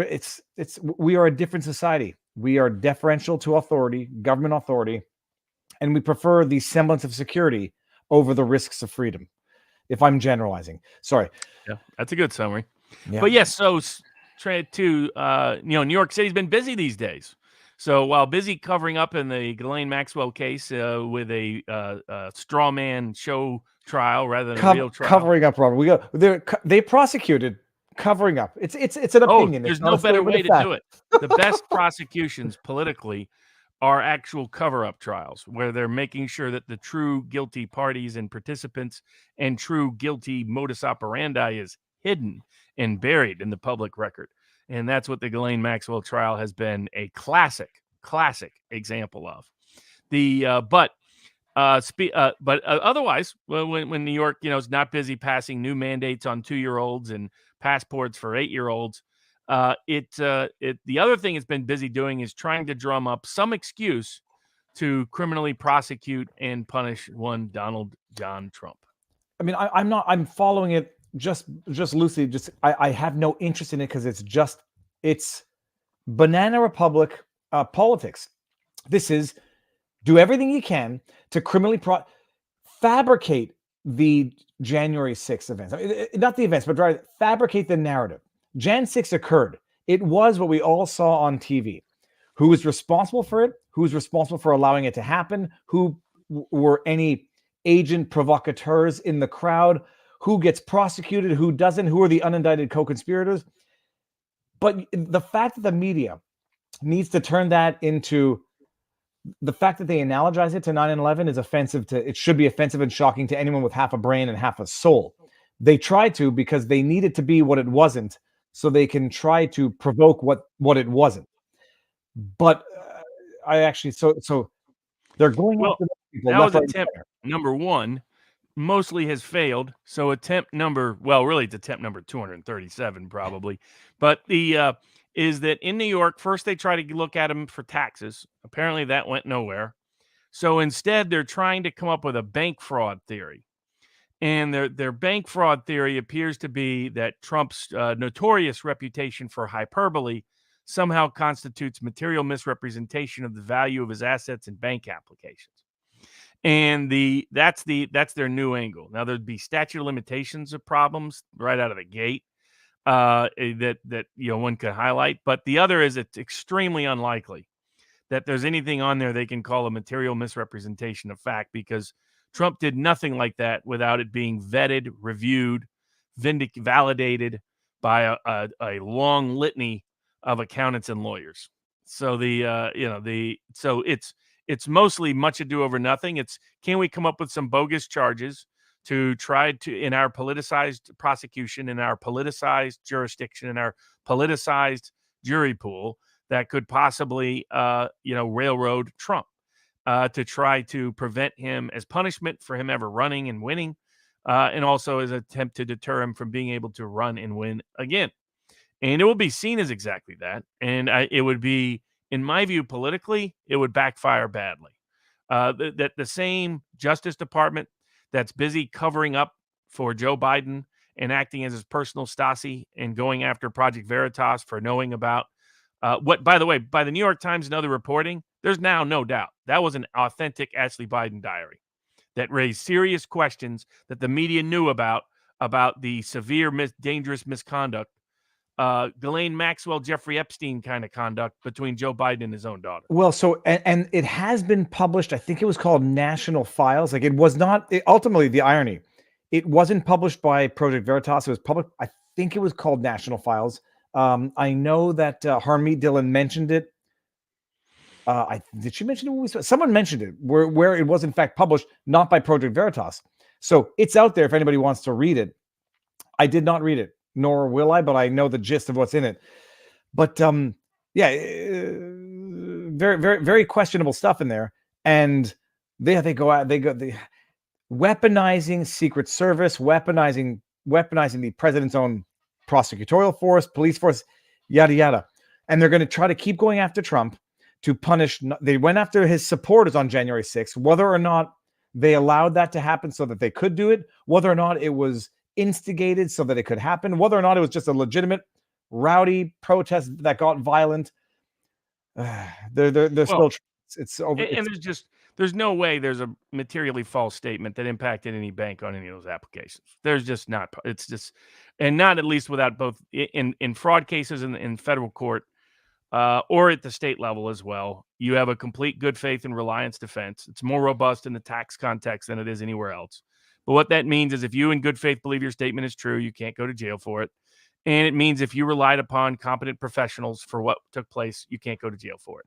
Actually, you can rely on professionals, period. They don't always have to be competent. So there's just no way he's ever submitted a bank application that wasn't reviewed by 100 people. And so that's the problem with trying to claim that. It was the same problem with the tax, them trying to go fishing on tax charges. There was just no way they could breach the good faith and reliance defense. So, what they need is a whole bunch of accountants and a whole bunch of attorneys to line up and say that Trump fooled them on something material and significant. Likelihood of that is next to nil. So Trump didn't need to, he had more than enough. And then further, you get to a subjective definition of the value of his brand. Things like that are just very subjective. That's not really subject to an objective review kind of analysis. What collateral value a bank wants to give to it is up to them. But in none of Trump's financial deals was it based on, his bragging or anything else. Trump's financial deals were done tight. Anyone that knows how we operate in the real estate world, this was not a marginal operator. This was a very careful and smart operator, especially after he went through what he did in the 90s with the casinos and bankruptcy. And it's not he has been subject to more scrutiny than anything. Anything prejudicial has already been leaked. This is it's just more. Well, first of all, it's just a distraction, actually. Someone said, did everyone see VP's meltdown when Charlemagne the God asked her who's really president? And I was going to do a breakdown of it. It's ironic that it's the one time she does not resort to her, I'm not saying cackle in any judgmental way, her annoying laugh. She has a habit. When she feels uncomfortable and she wants to deflect, she gets into that cackly laugh. It was funny that she went right beyond that. She went to anger. So this touched a nerve that was beyond her reflexive, distracting, cackling laugh. It was, how dare you, Charlemagne the God? And I don't want to play the race card that Joe Biden played, but someone said, you're questioning Joe Biden. Are you even of a certain community, Charlemagne the God? I mean, yeah. So this is just more of the same. They've got to keep pushing that lie. They've got to keep pushing the demonizing, go from Trump to his supporters, back to Trump. Do whatever you can to try to make it unappealing to support him, to associate with him, to be him coming to 2024.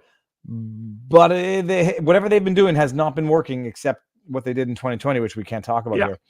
I mean, they got the ability for the January 6th committee to subpoena a bunch of his papers, but that also is going up to the Supreme Court. So we'll see if they take it or not.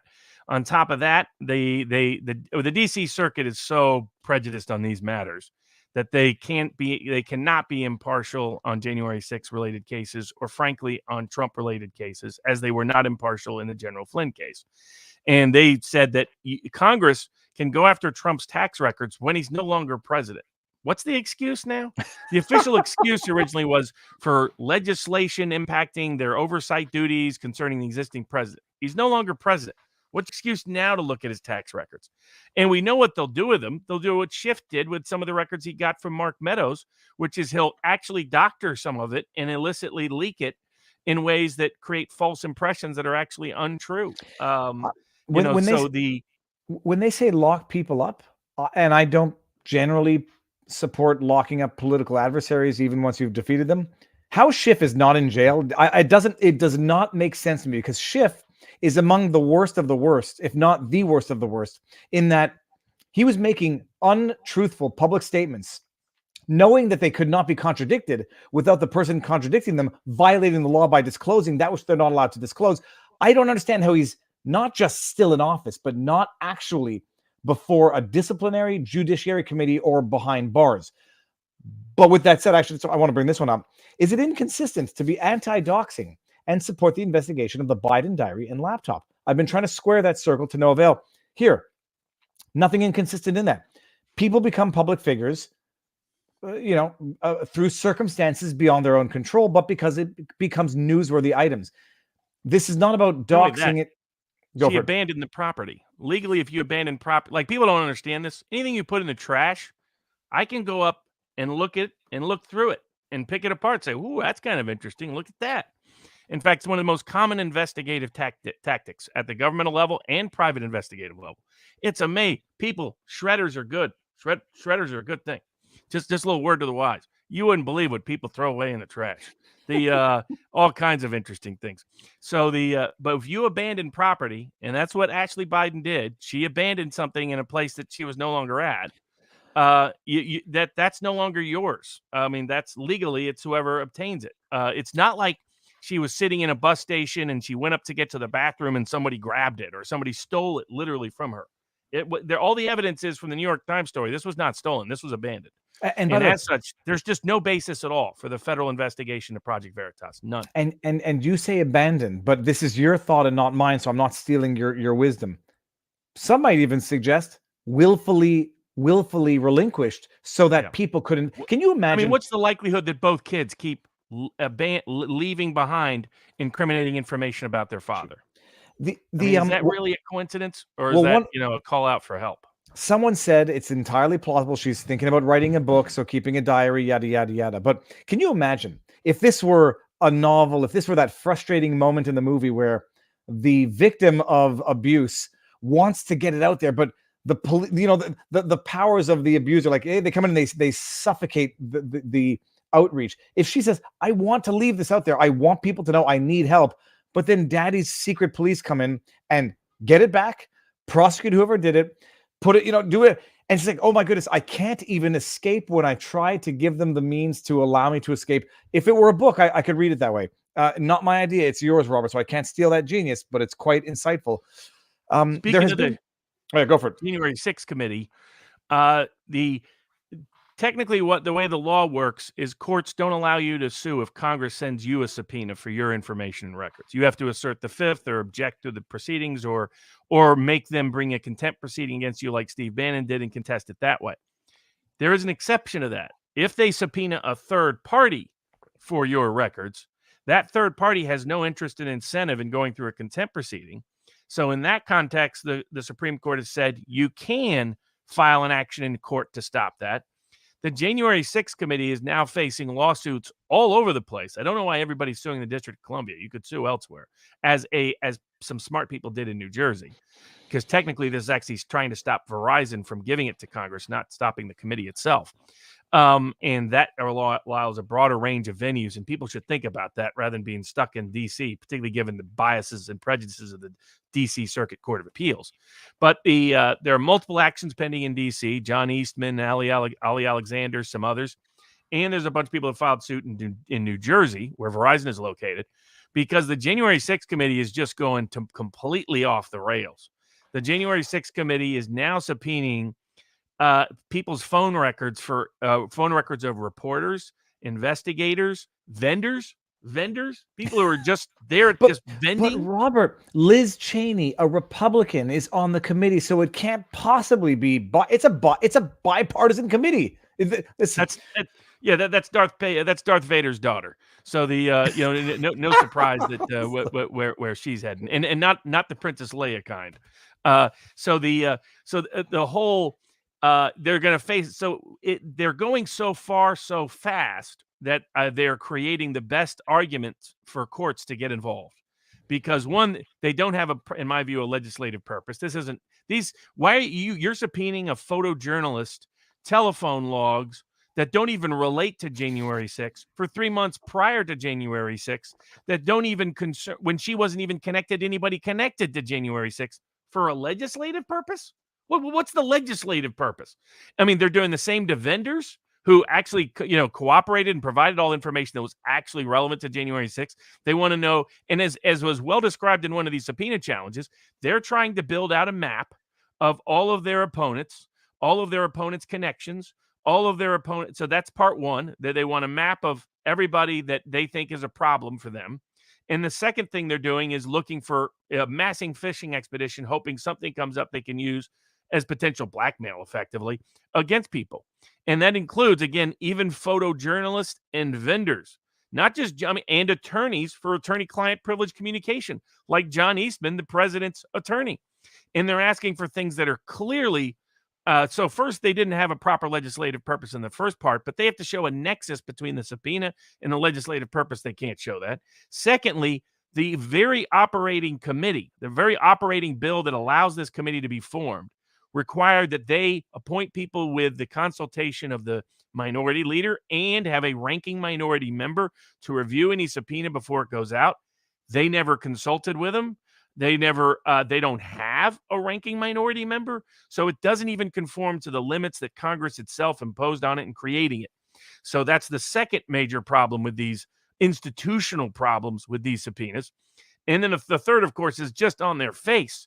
They're overbroad. They're asking for way too much information. They're seeking information that's either protected under journalist privilege, protected under attorney-client privilege, or protected by other issues, First or Fifth Amendment rights, because this implicates associational rights, speech rights, press rights, as well as due process rights.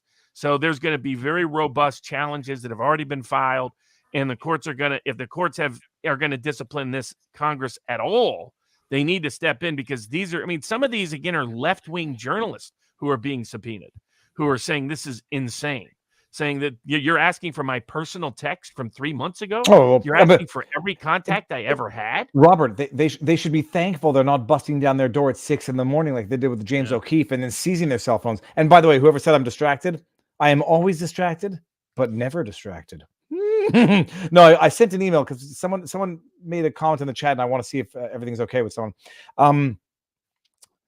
Yeah, it's nuts. This people are saying kangaroo court, Robert, but this is it. There's no other word for it. I mean, this is it's a kangaroo Congress, and the only question is whether we're going to have a real court step in to stop it. And but I think, I mean, in these cases also, probably like the other January 6th committee subpoenas, are, you know, some of them at least are going to head to the Supremes, and we'll see what they do. They haven't ruled on this issue in a long time, but it's long overdue they start to discipline Congress. When Congress is violating its own rules, violating the constitutional limits on its activities, it doesn't have enforcement power, doesn't have executive power, and yet it's clearly using this to do precisely that. And they prove that without a doubt. When Mark Meadows produced some texts, they not only leak them for the purpose of political embarrassment. What legislative purpose did that serve? What legislative purpose? And then on top of that, they modified it to create a false narrative, so that he's creating sort of fake news in the process. He's doctoring evidence that if he did it in court, he could go to prison for. So if the courts don't impose some constraint on this excess of Congress, just like if they don't impose some constraint on the excesses of the executive branch, then we're in very perilous times. But these cases present an excellent opportunity for those limits to be imposed. And I think some court at some stage will, in fact, rebuke what Congress is trying to do with these ridiculous committees that are on life support anyway, because they're going to be DOA come next January, because Democrats don't stand a prayer of holding the House. I'm going to read this. Like this video. People, everyone, there should be 10,818 thumbs up on this video, but I just got a text, which is a text. I have to double check that it's actually from the government of Canada. It says, runny nose, assume you have Omicron and self-isolate. Ottawa Public Health. I'm going to go ahead. This is what my life is. This is why 8 hours a day is not even that much, because that doesn't include my computer time. But this is like, like the video, people. That's one thing. Well, okay. Speaking of COVID-related issues, well, which one were you going to? I was gonna go to FakeBook or Facebook, but which one? We'll go to that second. But in speaking of COVID-related issues, the hit piece of all hit pieces came out this week. Went global around the world. An Associated Press reporter spent months coming up with this hit piece because of the success of Robert Kennedy's book about Anthony Fauci, about the entire COVID madness. Extraordinarily well cited, documented, and supported. You can get it digitally for like $2.99. Bobby Kennedy's donating all of the profits from the book to fighting vaccine mandates and these other related issues. None of this is going into his pocket, as the AP reporter had to begrudgingly admit. But in the piece, AP made about at least 5 obvious lies about basic facts concerning Bobby Kennedy and Children's Health Defense, and subjected themselves to a potentially monster libel suit for this smear campaign. They probably thought they could get away with it because of what Instagram and other people had done before.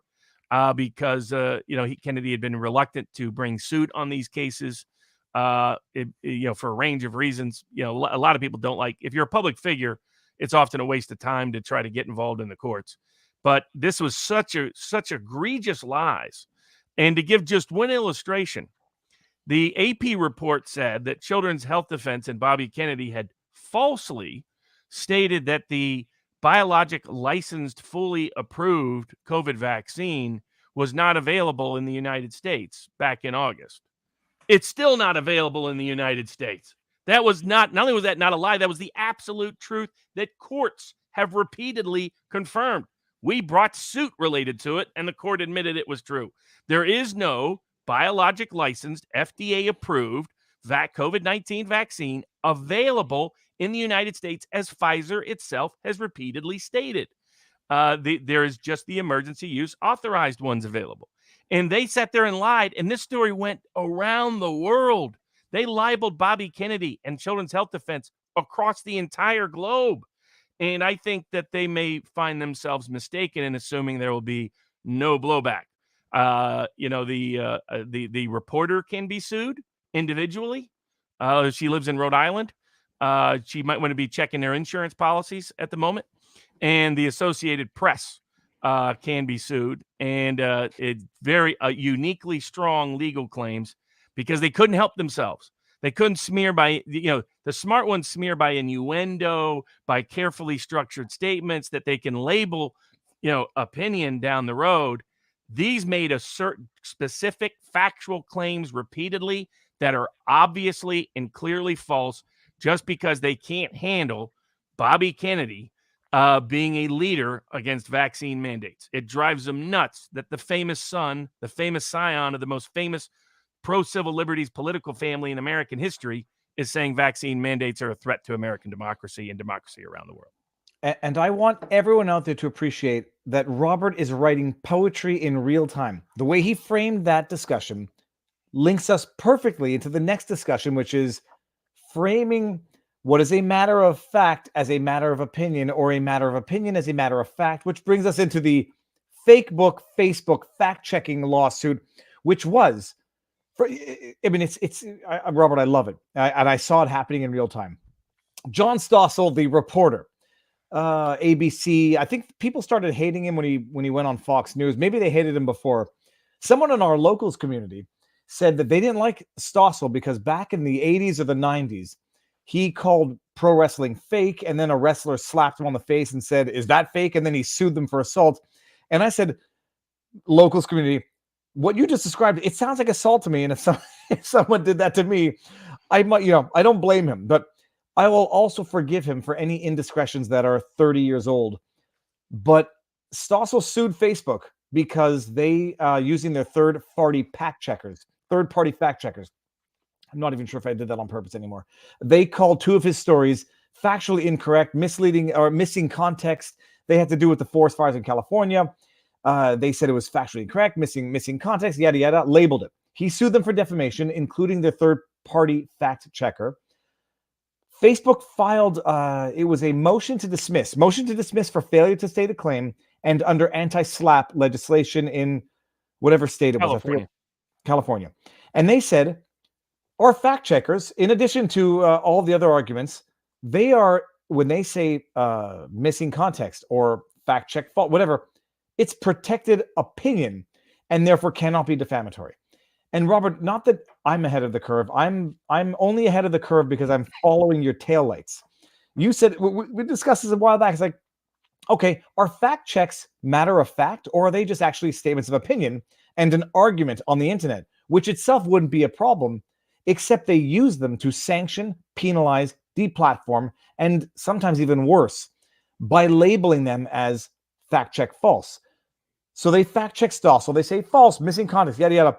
By the way, here, redirect traffic to our websites, redirect traffic to our platform so we can make money off your work while we lie about you. And Facebook says it's protected opinion.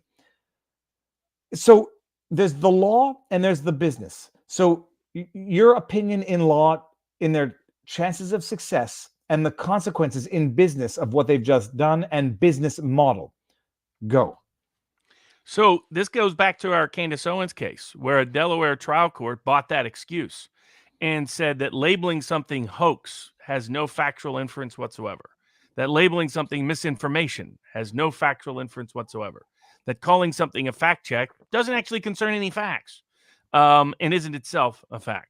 So they're borrowing from that defense that was successful for them against Candace Owens in Delaware, borrowing it now for the Ninth Circuit. Presumably, they're also going to apply it in another case that's coming, because Facebook, same group of people, lied about the British Medical Journal, which reported on my whistleblower, who blew the whistle on how the clinical trials with Pfizer were littered with serious scientific and ethical problems in the production of data, such that the data is utterly unreliable in terms of the safety and efficacy of the COVID-19 vaccine, as she documented in detail. And so So presumably they're going to make the same defense in that case because that case is coming. So the argument is that they are at least admitting now more formally, fully, and officially in court. And I've often said this is one of the utilities of filing suit. Make them admit that what they're doing isn't fact checking at all. What they're doing isn't a fact at all. This is their own opinion about somebody else's opinion. And that has been probably functionally true about fact checking for a while. That all it really is their biased opinions about matters. Well, but the problem is that's not how it's presented. And clearly people who read fact checks think that it's a factual claim. They don't think it's of opinion. It doesn't say opinion. This is the thing, is like, because the fact checks used to be, he said it would happen in 1945. No, it happened in 1942. But then the fact checks became these hyper contextualized. Oh, well, he said this, but it was, he meant this. They became politicized, where they became not fact-checking facts, like how many people died in a plane crash, how many people, whatever. It became what was meant by, and they became effectively arguments. Nothing wrong with that, but they're not facts, and they are not fact checks. They are arguments, rebuttals, or counter arguments. And it's not just that they call them fact checks when they're not. It's that they base policy, they base sanctions, they base deplatforming on adhering to the fact checks. If you put out a false fact check, you get deplatformed, demonetized, redirected. And so it became policy. It became weaponized, then it became policy. And I'm not sure which one happened first. But yeah, so they said it publicly now. But what are going to be the legal consequences in terms of like whether or not a judge is going to say, oh, protected opinion, so therefore can't be defamatory? I don't see any judge buying it. We need to get to the anti-slap stuff afterwards, but we'll get there. But the business consequence, can Facebook continue to implement sanctions based on fact checks when they have now admitted that they are just protected opinion? Yeah, because of Section 230. Because otherwise they could be sued for fraud. Because clearly they are representing to people that these are factual claims being made, not that these are just somebody's editorial opinion. And they're taking action based on the assumption it's a factual claim being made, not an opinion. And now that they're admitting, oh, we've just been lying to everybody, like everything else we've been doing for the last decade. Normally, you could sue for consumer fraud in that case. Under Section 230, you can't. And so that's still the hurdle. Now, the way in which you possibly can is the case pending before the Ninth Circuit, brought by Bobby Kennedy and Children's Health Defense, concerning Facebook being an agent of the state as it concerns these issues, for which more evidence developed this week when Freedom of Information Act requests showed that Anthony Fauci and the director of the National Institute for Health at the time were conspiring to go after people who are critical of their COVID policies or raised questions about what Critical Drinker would call the message. Now, before we get, I just want to bring this on. You should have Stossel on sidebar. Robert, I will always courteously and graciously reach out publicly, but I will never shame anything or shame anyone for not accepting a public invitation. I don't even know if they're ever going to see it. I would love to have Stossel on. I would love to have Gina Carano on. If they don't respond or say no, no problem. I will not shame them for that. I would love to have Stossel on because he's got a very interesting history that I did not know of in terms of where his parents came from, his upbringing, and now his experience with the media that will turn on you at the drop of a hat when they no longer like what you have to say. So, yeah, tweet it out. I'd love to have Stossel on and Gina Carano. That would be on my wish list for 2022. What were you just saying, Robert? Now I just lost my thought. So, yeah, I mean, their Facebook is still protected under Section 230 if they've been lying to everybody about fact-checking, really being just pure editorial opinions. But I don't think a court should accept that. I mean, the reality is the standard is not what Facebook thinks they're doing. The standard is whether any reasonable juror could interpret their statements as even inferring facts. That's it. Doesn't have to be a factual claim itself. It could be, could you even be inferring facts? To give an example, the Supreme Court said it's libel when somebody accused someone else of perjury. Clearly, at some level, that's an opinion that what they did was perjury. But they said opinion is not protected if it infers a false fact. That's what fact checks are. Fact checks when they're wrong and make an of a false factual claim. When you say your fact is false, That's a factual claim. That's not an opinion. Oh, geez, I'm falling apart. Hold on. If anyone here clicks on someone said anyone here clicks on Viva speech. Yeah, that might be noise from upstairs. I'm going to put the earphones back on for a bit. It's obvious that the Facebook fact checks were BS when they started fact checking memes. But this is the thing. Who is going to look at a fact check and say, oh, I'm just listening to somebody's opinion? No, then it would be rebuttal. It would be counter argument. It would be response. A fact check is I like the chemical structure of an element would be a fact check. If someone says that, I can't even. It would be a fact check. It would not be a nuanced argument discussion on a very complex issue. But Robert, and again, all that matters is that it infer facts. So I think of it as legal pleadings. So if someone says that fact is false, that itself is a factual claim. That's not an opinion. That's a factual claim. And so because you're saying a fact is false, you're saying a fact is a hoax, you're saying a fact is untrue. That's factual by definition. I mean, we deal with this in the law all the time. You make factual averments. Somebody disputes those factual averments, claims those factual averments are not true, or allegations, or attestations, however you want to describe it in the legalized language or lingo. That's a factual statement. It's always been considered a factual statement, not an opinion. That's not opinion at all. So I find it ludicrous that it was only because the Delaware courts, which, by the way, the same Delaware court system, said that Fox could continue to face suit from Dominion because they decided to interpret everything Fox ever even allowed on air concerning Dominion to be factual statements, even when those statements sound a lot like opinion when it's coming from Tucker Carlson or other people. So they have completely contradictory opinions depending on the politics of the party. And I believe this is either a fact or a satire. Jason made. I know what it is. Jason, good one. I want to get back to the chief that I just brought up because that was a very funny name, which you might have actually got me before I read it thoroughly. Won't bring it back up, but no, it is preposterous because it's just the weaponizing of reason. It's literally the Orwellian freedom is slavery, ignorance is strength, and gosh darn it, I forget what the third one is. War is peace. War is peace. And by the way, fact checks are opinion. And so we're gonna deem fact checks to be opinion. Fact checks are not factual. No, I prefer my variation. Fact checks are opinion. When you say fact check, you meant opinion. When Tucker Carlson comes out with his rant of the week opinion piece, it's a fact. Sue him.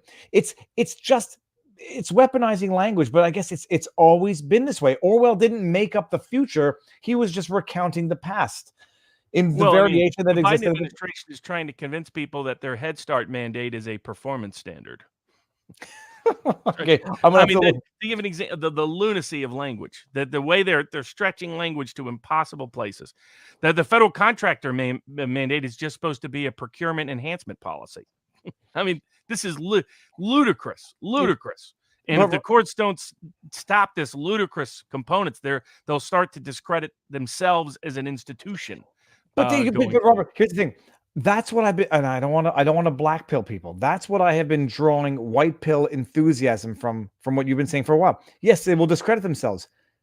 But what if the black pill one is big effing deal? Screw you. We've discredited ourselves, but we still hold the power of the prosecution, the judiciary, and the executive. So, hey, good. We've discredited ourselves, but you're a lowly hoi polloi citizen on the street. Suck it up because you got no choice. That's my black pill, Robert. The problem is the fifth pillar of power that undergirds the four pillars of power is the perception of the other four pillars of power. And the moment that pillar of power goes away, the system collapses. You can't kill everybody. That's the problem, right? Robert, we don't yet live in a true robotic age where you can just start whacking everybody. But Robert, and if people start to not believe in you, your institutions, it's only a matter of time before they crumble and collapse. Yeah, there's a reason why Trump got elected president, because people are increasingly doubtful and skeptical and critical of our system. And right now he's leading by double digits in a bunch of states because so the system should wake up that they're about to get utterly crushed unless they come to some recognition and realization that they have to actually step up to the plate and do their duty and protect principle. I can't type it in time. Fact, LOTR, Lord of the Rings is the greatest movie trilogy ever. False. It is Back to the Future 1, 2, and 3. eat it. But by the way, but also Robert, they can't kill us all. You don't make a factual claim by calling it a fact, but when you decide to call something a fact check, then anything you say is thereby factual. I mean, that's my view, or at least a reasonable inference of a reasonable person in the audience reading it would be that. And again, you don't have to. It doesn't have to be the only possible inference. It doesn't have to be the most persuasive one. It just has to be a reasonable inference by any reasonable person. And and maybe Harmeet Dillon will do this. You should hire Richard Barris, People's Pundit, do a poll and put it before the court. When ask people, when you see something called a fact check, do you think that is a statement of fact or a statement of just subjective opinion?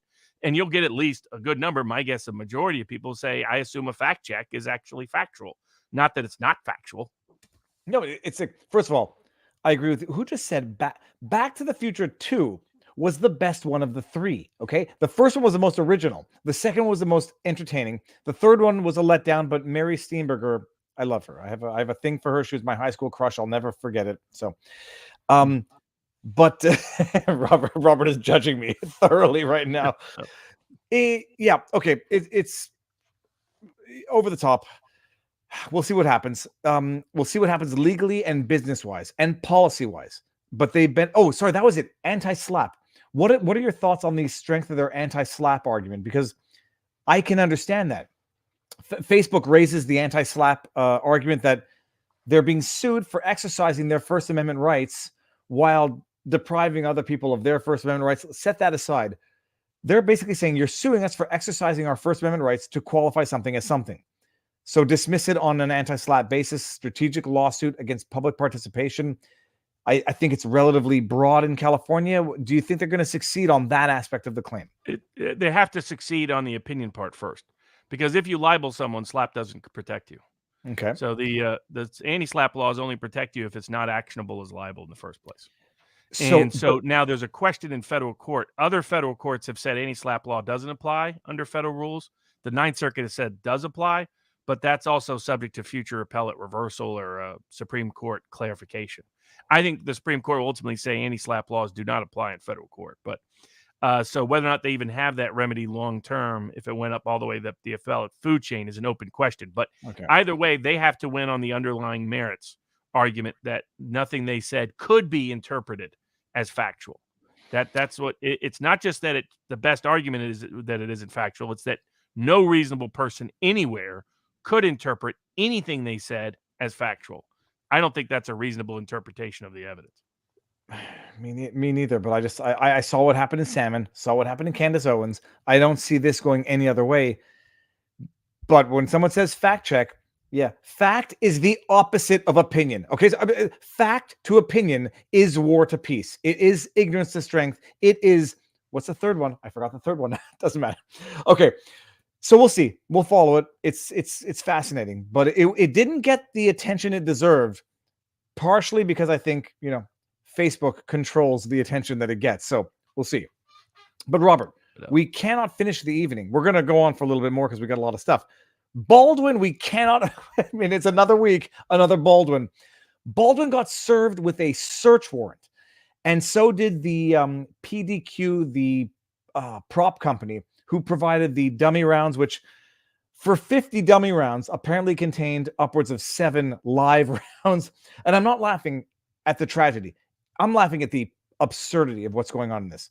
You get 50 dummy rounds sprinkled in there, live rounds. Alec Baldwin getting served with a search warrant for his cell phone, which ended in 3999. And I'm not saying that to dox him. I'm saying that because when I saw that, I was like, okay, someone's going to make the association. 3999, flip the nines upside down. It's 3666. I could see it because I can add numbers and see these things. There is no positive way to spin the search warrant, correct? No positive angle to it whatsoever. No. Is it as bad as I think it is? Now, I will not be judgmental to Alec Baldwin. I would not give my phone to anybody ever. So I would say get a search warrant and let me consult with my attorneys. What's the exact process? They say, okay, we would like your phone. No, get a warrant. They get a warrant. How much advanced warning does he have before they grab his phone out of his back pocket? I don't know in New Mexico how the state court process works. It's a little unusual that you even have the publication of a search warrant. But a lot of state court proceedings are public proceedings, unlike federal court proceedings and search warrants. But it depends on the nature of the case and the state in play. So I think the search warrant was overbroad. You know, it was not clear to me why he needs the whole contact list and messages going back a month or so and things like that. It's like, that kind of looks like a fishing expedition to me. I don't think that search warrant should have been signed as given, even though I think, again, Alec Baldwin is guilty of a crime in all likelihood.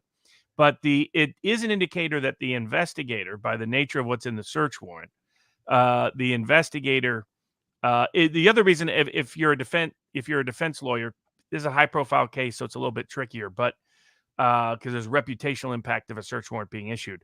But generally speaking, if you know the search warrant, you're going to get access to it. You prefer to force that. You like some people were asking, why didn't you just turn it over so that all this stay private and quiet? The advantage of forcing a search warrant tactically is you force the officer to put things under penalty of perjury, and he often will give you a roadmap of where he's at and where he's going. And so there's a tactical edge to forcing that. Now, there's a reputational impact that's unique to high-profile cases that might mitigate against that strategy, but that's not an uncommon strategy. But I did think the warrant was overly broad. Sometimes there's the federal system. You can file a motion for return of seized properties. You can ask for a special master like Project Veritas did if you believe it's overbroad or invasive. So there's ways in which you can contest it. I assume there's comparable remedies in New Mexico, but I've never litigated a state case in New Mexico, so I don't know. I've litigated some other cases in New Mexico, but not a state criminal case. From what I read of he calls himself the Affiant. I always find that funny, but the investigators, you're gonna get grilled. Affiant. Affiant, yeah, however you want to pronunciate it. I like to say pronunciate just to agitate some people in the crowd. It is actually agitate. It is an you got to agitate them. Yeah, exactly. But given what he says throughout the whole thing, he clearly thinks Baldwin is hiding something and Baldwin is partially guilty. Now, he doesn't make the ultimate prosecutorial decision. The DA does, but presumably a DA signed off on what we predicted was Baldwin going public, saying things that didn't make sense, that were going to lead to the court of public opinion pointing out that he's likely lying, was going to backfire on him in the criminal case because it would put more pressure on the investigator and the prosecutor to look at the case. Now, you thought it could lead to prosecution. I was still skeptical of that because of the politics of the prosecutor involved. But what it has led to is this. I mean, here's the thing to ask everybody. Why wasn't this search warrant issued right back at the time? Right? There's a little delay here. And probable delay is that originally prosecutor didn't approve any going forward at all. But now there's public blowback where everybody from the ex-Duca Hazards actor is saying, you can't fire the gun the way Baldwin said you fire that gun. To every other gun expert I've seen saying, nope, that story doesn't make sense. To the behavior body language panel being like, he's hiding something here. Not sure what it is, but he's hiding something here. You get all of that aggregate credit, and then you get a Canadian lawyer saying you're guilty, and I figured out how. And it adds up, and you get a New Mexico investigator having enough political pressure, public pressure, to make the prosecutor sign off on taking the investigation one step further. And who knows what Alec was dumb enough to yip about in one of those texts. Remember, everybody, never in writing, always in cash. Baldwin may have forgot that lesson. And now, and Robert, you're right, because the warrant itself said, okay, we've seen receipts, text messages leading up to the production of Rust with Helena Hutchins. I have so many what ifs, but we'll get there in a second. So in the warrant, they say, okay, there were text messages before leading up to receipts, yada, yada. That's fine. But then in the same warrant, they say, we want all of your contacts and all of, effectively, basically, I think it said all of, any information relating to all of those contacts, not related to Rust. But can you imagine, just hypothetically, people were out there floating the idea that there might have been a relationship between Baldwin and Helena. Can you imagine if that comes up in the text messages? Can you imagine if there's a unfriendly or what's the word I'm looking for? What's the word when you're looking for a fight? Oh, sweet, merciful goodness. Oh, yeah, or if he said, whatever, right after the incident to somebody on his little iMessage. Oh, or it's like, why would there signal? Why would there have been a bullet? Keep off why your would phone. no, iMessage, not so much. what's the word I'm looking for? Confrontational. Can you imagine if he had confrontational text messages with Helena Hutchins on his phone? Or he Can you- said something to somebody else about her. That's probably the bigger risk. He probably wouldn't be the type to say something directly to her, but he might have said, "Man, I got this new director. She's a total." And now some people are saying he's had ample time to delete his text messages, to which I was responding. It sounds Depends like they on have which app he used. If he used Signal, then there's no centralized place for those. But if he used almost anybody else, once they know what his carrier is, they can just go to the carrier and get all the text. well that, and also Now, some are kept, some are not. Depends on the carrier, depends on the time length, etc. But apparently, he was using iMessenger. which is whether or not it's forever. It sounded to me from that warrant that they had the receiving ends of those text messages. So what would be greater than getting his phone, seeing deleted messages that they have the recipient's end of? You can delete it on your phone. Someone else received it, and unless they deleted it, you're screwed, especially if you delete it. So this stuff it's just getting hotter and hotter. And I will say I'll never think that Alec Baldwin did it on purpose with the consequences he intended. I just think he either pulled the trigger out of frustration, or, as some people are saying, oh, who was the guy? Someone did a great breakdown. Let me get it because it deserves to be viewed.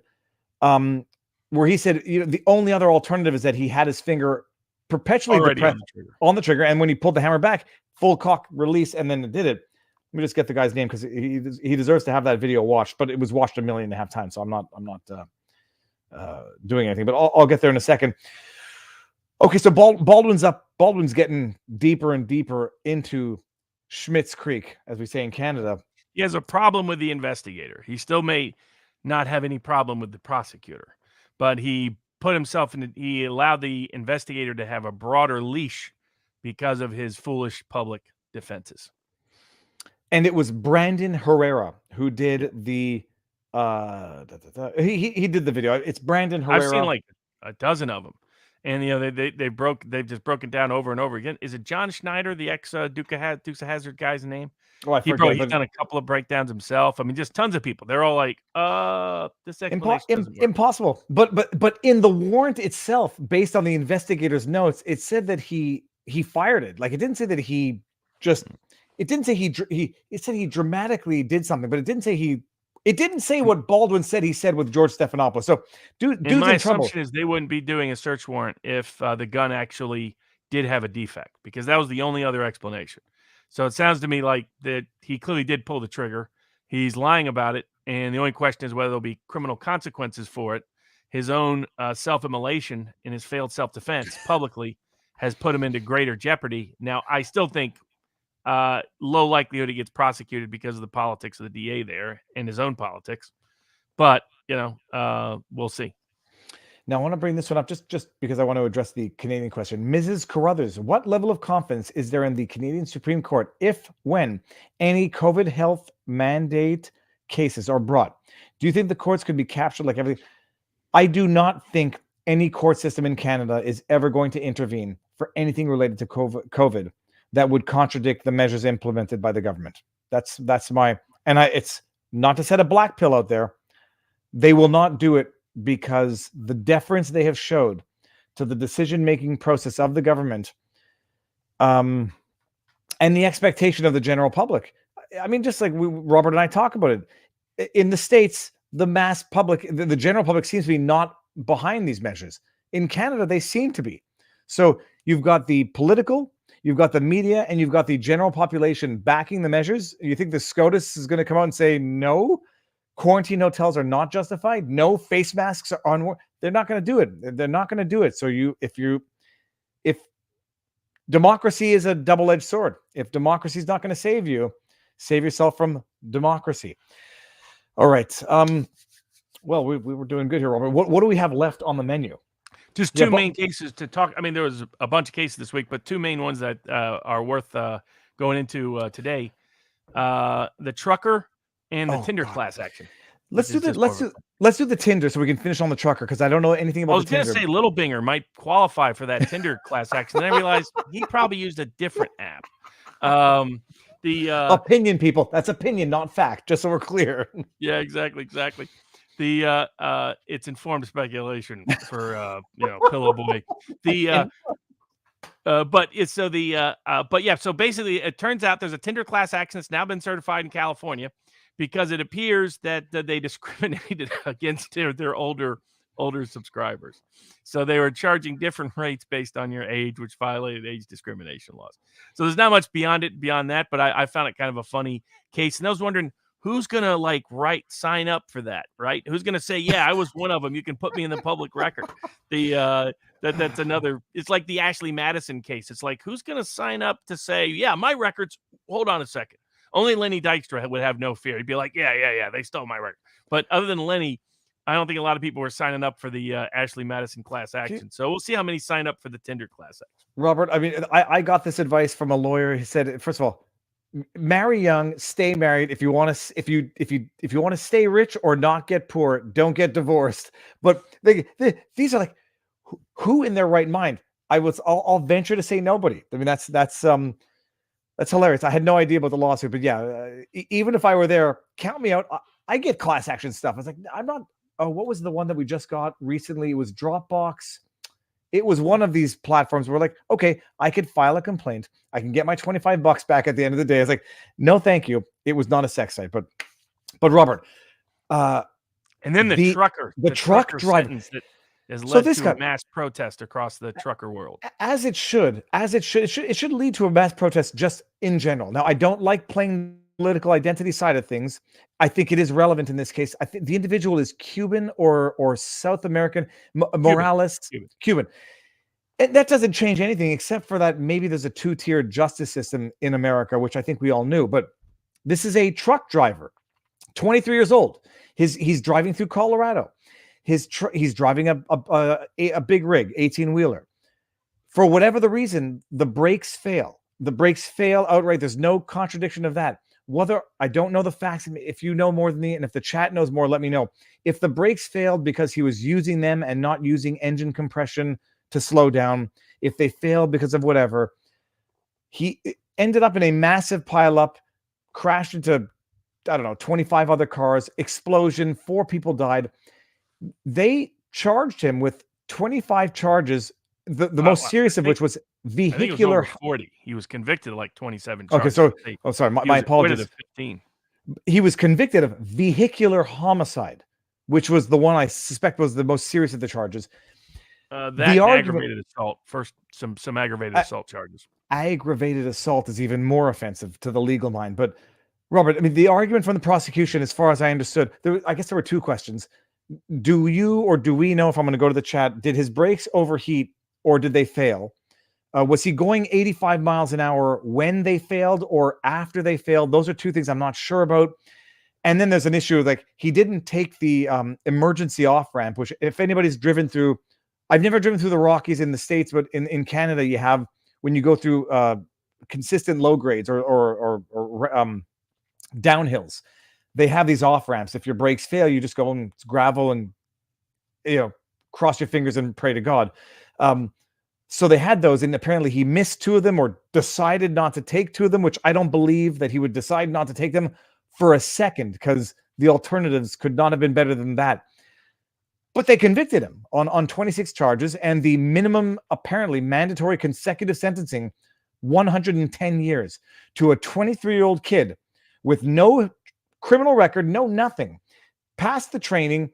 By all accounts, brakes failed through no fault of his own, but he made a series of bad decisions from what I've been able to read. I'm going to go to the chat and see if anyone has answers. But Robert, what's your take? So this case, I think, was largely brought about by 2 things: misrepresentations of on social media. That's why I'm always skeptical when I see some social media viral case about some private citizen where they're asserting something happened. I tend to be reluctant to retweet those things or comment on them until there's more facts developed. Because this is a case where the early social media was that this was a crazy, reckless driver speeding through traffic who then ran right head on into a local traffic jam and caused a huge pile up and killed a bunch of people and injured more. And the idea was that he was a reckless speeding driver. And I think that's what led to the over prosecution, which is the second element of this, by the prosecutor. So it creates this another. It's like, the Amy Cooper case, some of these other cases where people rush to judgment about what happened based on a selective social media version of events. And how many times do we see this in the social media version doesn't turn out to be true? But the media ran with it because it was great clickbait, et cetera. And there's a 23-year-old kid now facing life in prison, largely because social media people just share things without vetting them. If it's a private citizen and you weren't personally there, be very careful. The Covington kids case was all about that. Be careful before you jump to conclusions about some edited version of a private citizen on social media, because 9 times out of 10 that narrative will not be true. And people, I don't think people publicly rag on me about this, but people like DM me, like, can you share this, share that? It's like, even if it looks over the top, like there was a 2-minute video coming out of Canada of an individual being denied entry for food into a market. I don't like sharing these because, like, there's a lot of, I don't know any details about this, and 2 minutes, even unedited, can be taken out of context, and you have to be careful about it. Now, I'm reading this chat here. He couldn't read signs, and I don't know if that's a joke or if that's actual evidence of the trial. But even if he couldn't read signs, okay, that's not vehicular homicide, and I don't think you need to read signs in order to know where your best exit strategy is. Like, you don't need to read signs for that. So I don't even know if that's true or not, but based on the facts, and now the chats are coming in heavy. But so the second aspect was, I think the prosecutor charged him with 42 charges, and I think he was convicted of 27, acquitted of 15. If that isn't over prosecution, I don't know what is. So they created, the prosecutor's choice created this risk. They could have just done 1 or 2 charges so that the judge wasn't bound by the maximum sentencing rules, mandatory minimum rules in Colorado. So the prosecutor chose to overcharge, thought he would plead to a couple of them by overcharging. Prosecutors do this all the time. They coerce pleas by overcharging. It's unethical, but nobody disciplines them for it in the judicial or ethical system. And that's partially why. And then he got convicted by the jury very fast. So, it's another jury selection case, because it shows you the significance of that. Jurors come to certain preordained conclusions, and then that's it. And they may have come to those conclusions because of pretrial publicity concerning this case in the local area. Now, the prosecution's theory at trial, they partially blamed him for the brake problem because they were saying he didn't do it right earlier. They blamed him because he had exaggerated his qualifications to get the job. But all of what they were arguing was really negligence, it sounded to me, not criminal recklessness intending to cause harm to other people. And I'm reading here's the most frightening part, but it actually puts a real-world legal example of the philosophical debate we had when the sidebar with Robert Gruler and Joe Neerman, Good Logic, and Watching the Watchers are their media YouTube names, which was, would you be willing to sacrifice yourself as an innocent life in order to save multiple other innocent lives? Because it's always the version, it's better to have one innocent person be free, even if it means another 100 guilty people go free, than one person be convicted just to make sure the 99 guilty people don't walk. And a lot of people have problems with that. But the best way I've always thought to characterize it is to make it personal. Okay, let's say you could die, and by dying you would know 100 people, or go to prison, say, for 20 years, and by doing so 100 people's lives were saved. Would you do it? Most people often have a second thought when they see it translated in those terms. The prosecutor's actual theory and closing argument in this case was that he should have drove his truck into the back of this other I think it was another tractor trailer, and should have killed himself in it rather than risk other people being harmed by going into the traffic jam.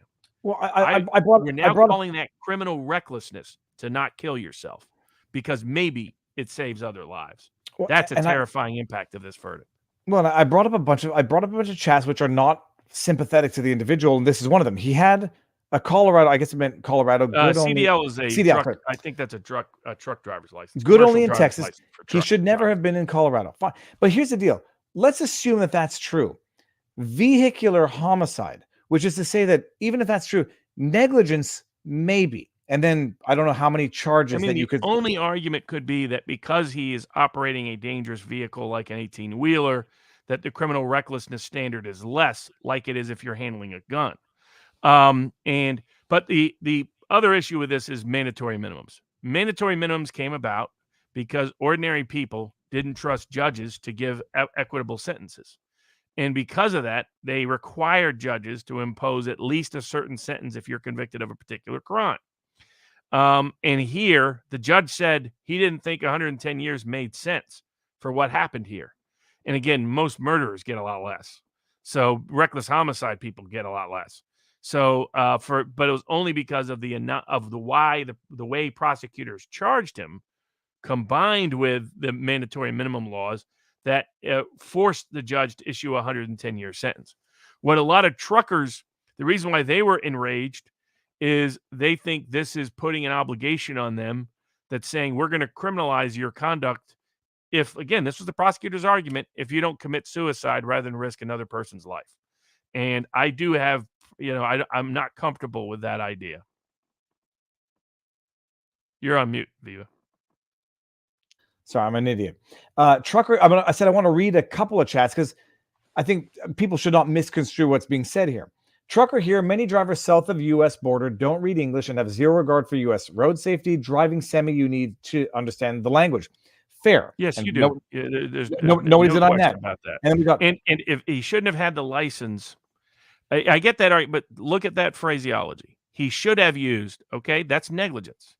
That's not criminal recklessness. And it's not clear he understood the runaway ramps or that he could have effectively used them. That was in dispute at trial. And remember, again, ultimately what the judges and what the prosecutor's ultimate argument was not the runaway ramps, was not how he used the brakes, was not whether he should have been driving in Colorado, was not whether he misrepresented things. Her main argument at the end was he should have killed himself rather than risk other people's lives. Ask yourself if you're comfortable with that standard. Should you go to prison for life if you don't kill yourself when killing yourself may save other people? I'm not comfortable with that idea. Just so nobody misapprehends anything, he is guilty of something in the sense that clearly it's negligence. No question it's negligence. He took undue risk, and maybe the combination of negligence in a truck under the circumstances he was in equals criminal recklessness.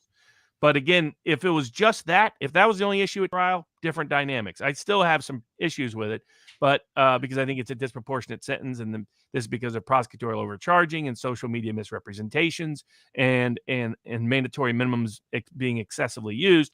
But but that's not what happened at this trial. I mean, the core argument at the end was what I just described. And people should ask themselves, are you comfortable with that? Even if you're comfortable that he should do time, are you comfortable with 110 years? Even if you're comfortable both of that, are you comfortable with this being the reason that this has established a legal precedent in America that if you're in a position where you could lose your life to save 5 others, you now commit a crime by not doing so? Well, and I'll read Christina Hilton just because I disagree with this in principle. Again, false choice. Don't drive so fast. Okay. Go easy on the brakes. That presumes a lot. Use your engine for assist. Okay. All retrospective. Lock this guy up. Same with all other. So this is the issue. I got dog hair on my face. Reckless driving versus vehicular homicide. I mean, that's the issue here. The issue here is the charges and the conviction.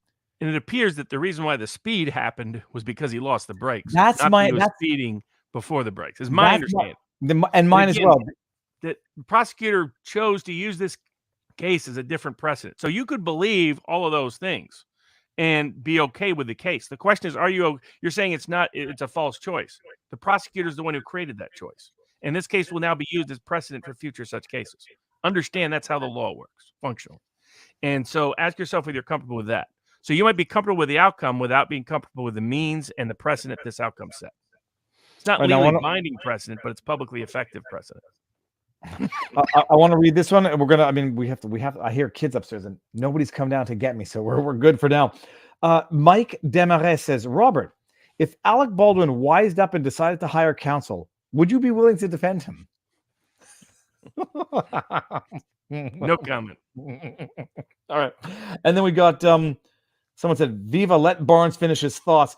Well, I can't let Barnes finish his thoughts if I'm going to forget mine before he does. I'm joking. I will. Pipe Chat Noir. Okay, so we got that. Robert, I think we did everything. Well, I'm just going to look through this to see. Oh, the Disney lawsuit. We could talk about that later. 1-6. There's a solution, by the way, in the truck driver case. The governor can commute a sentence to a reasonable sentence.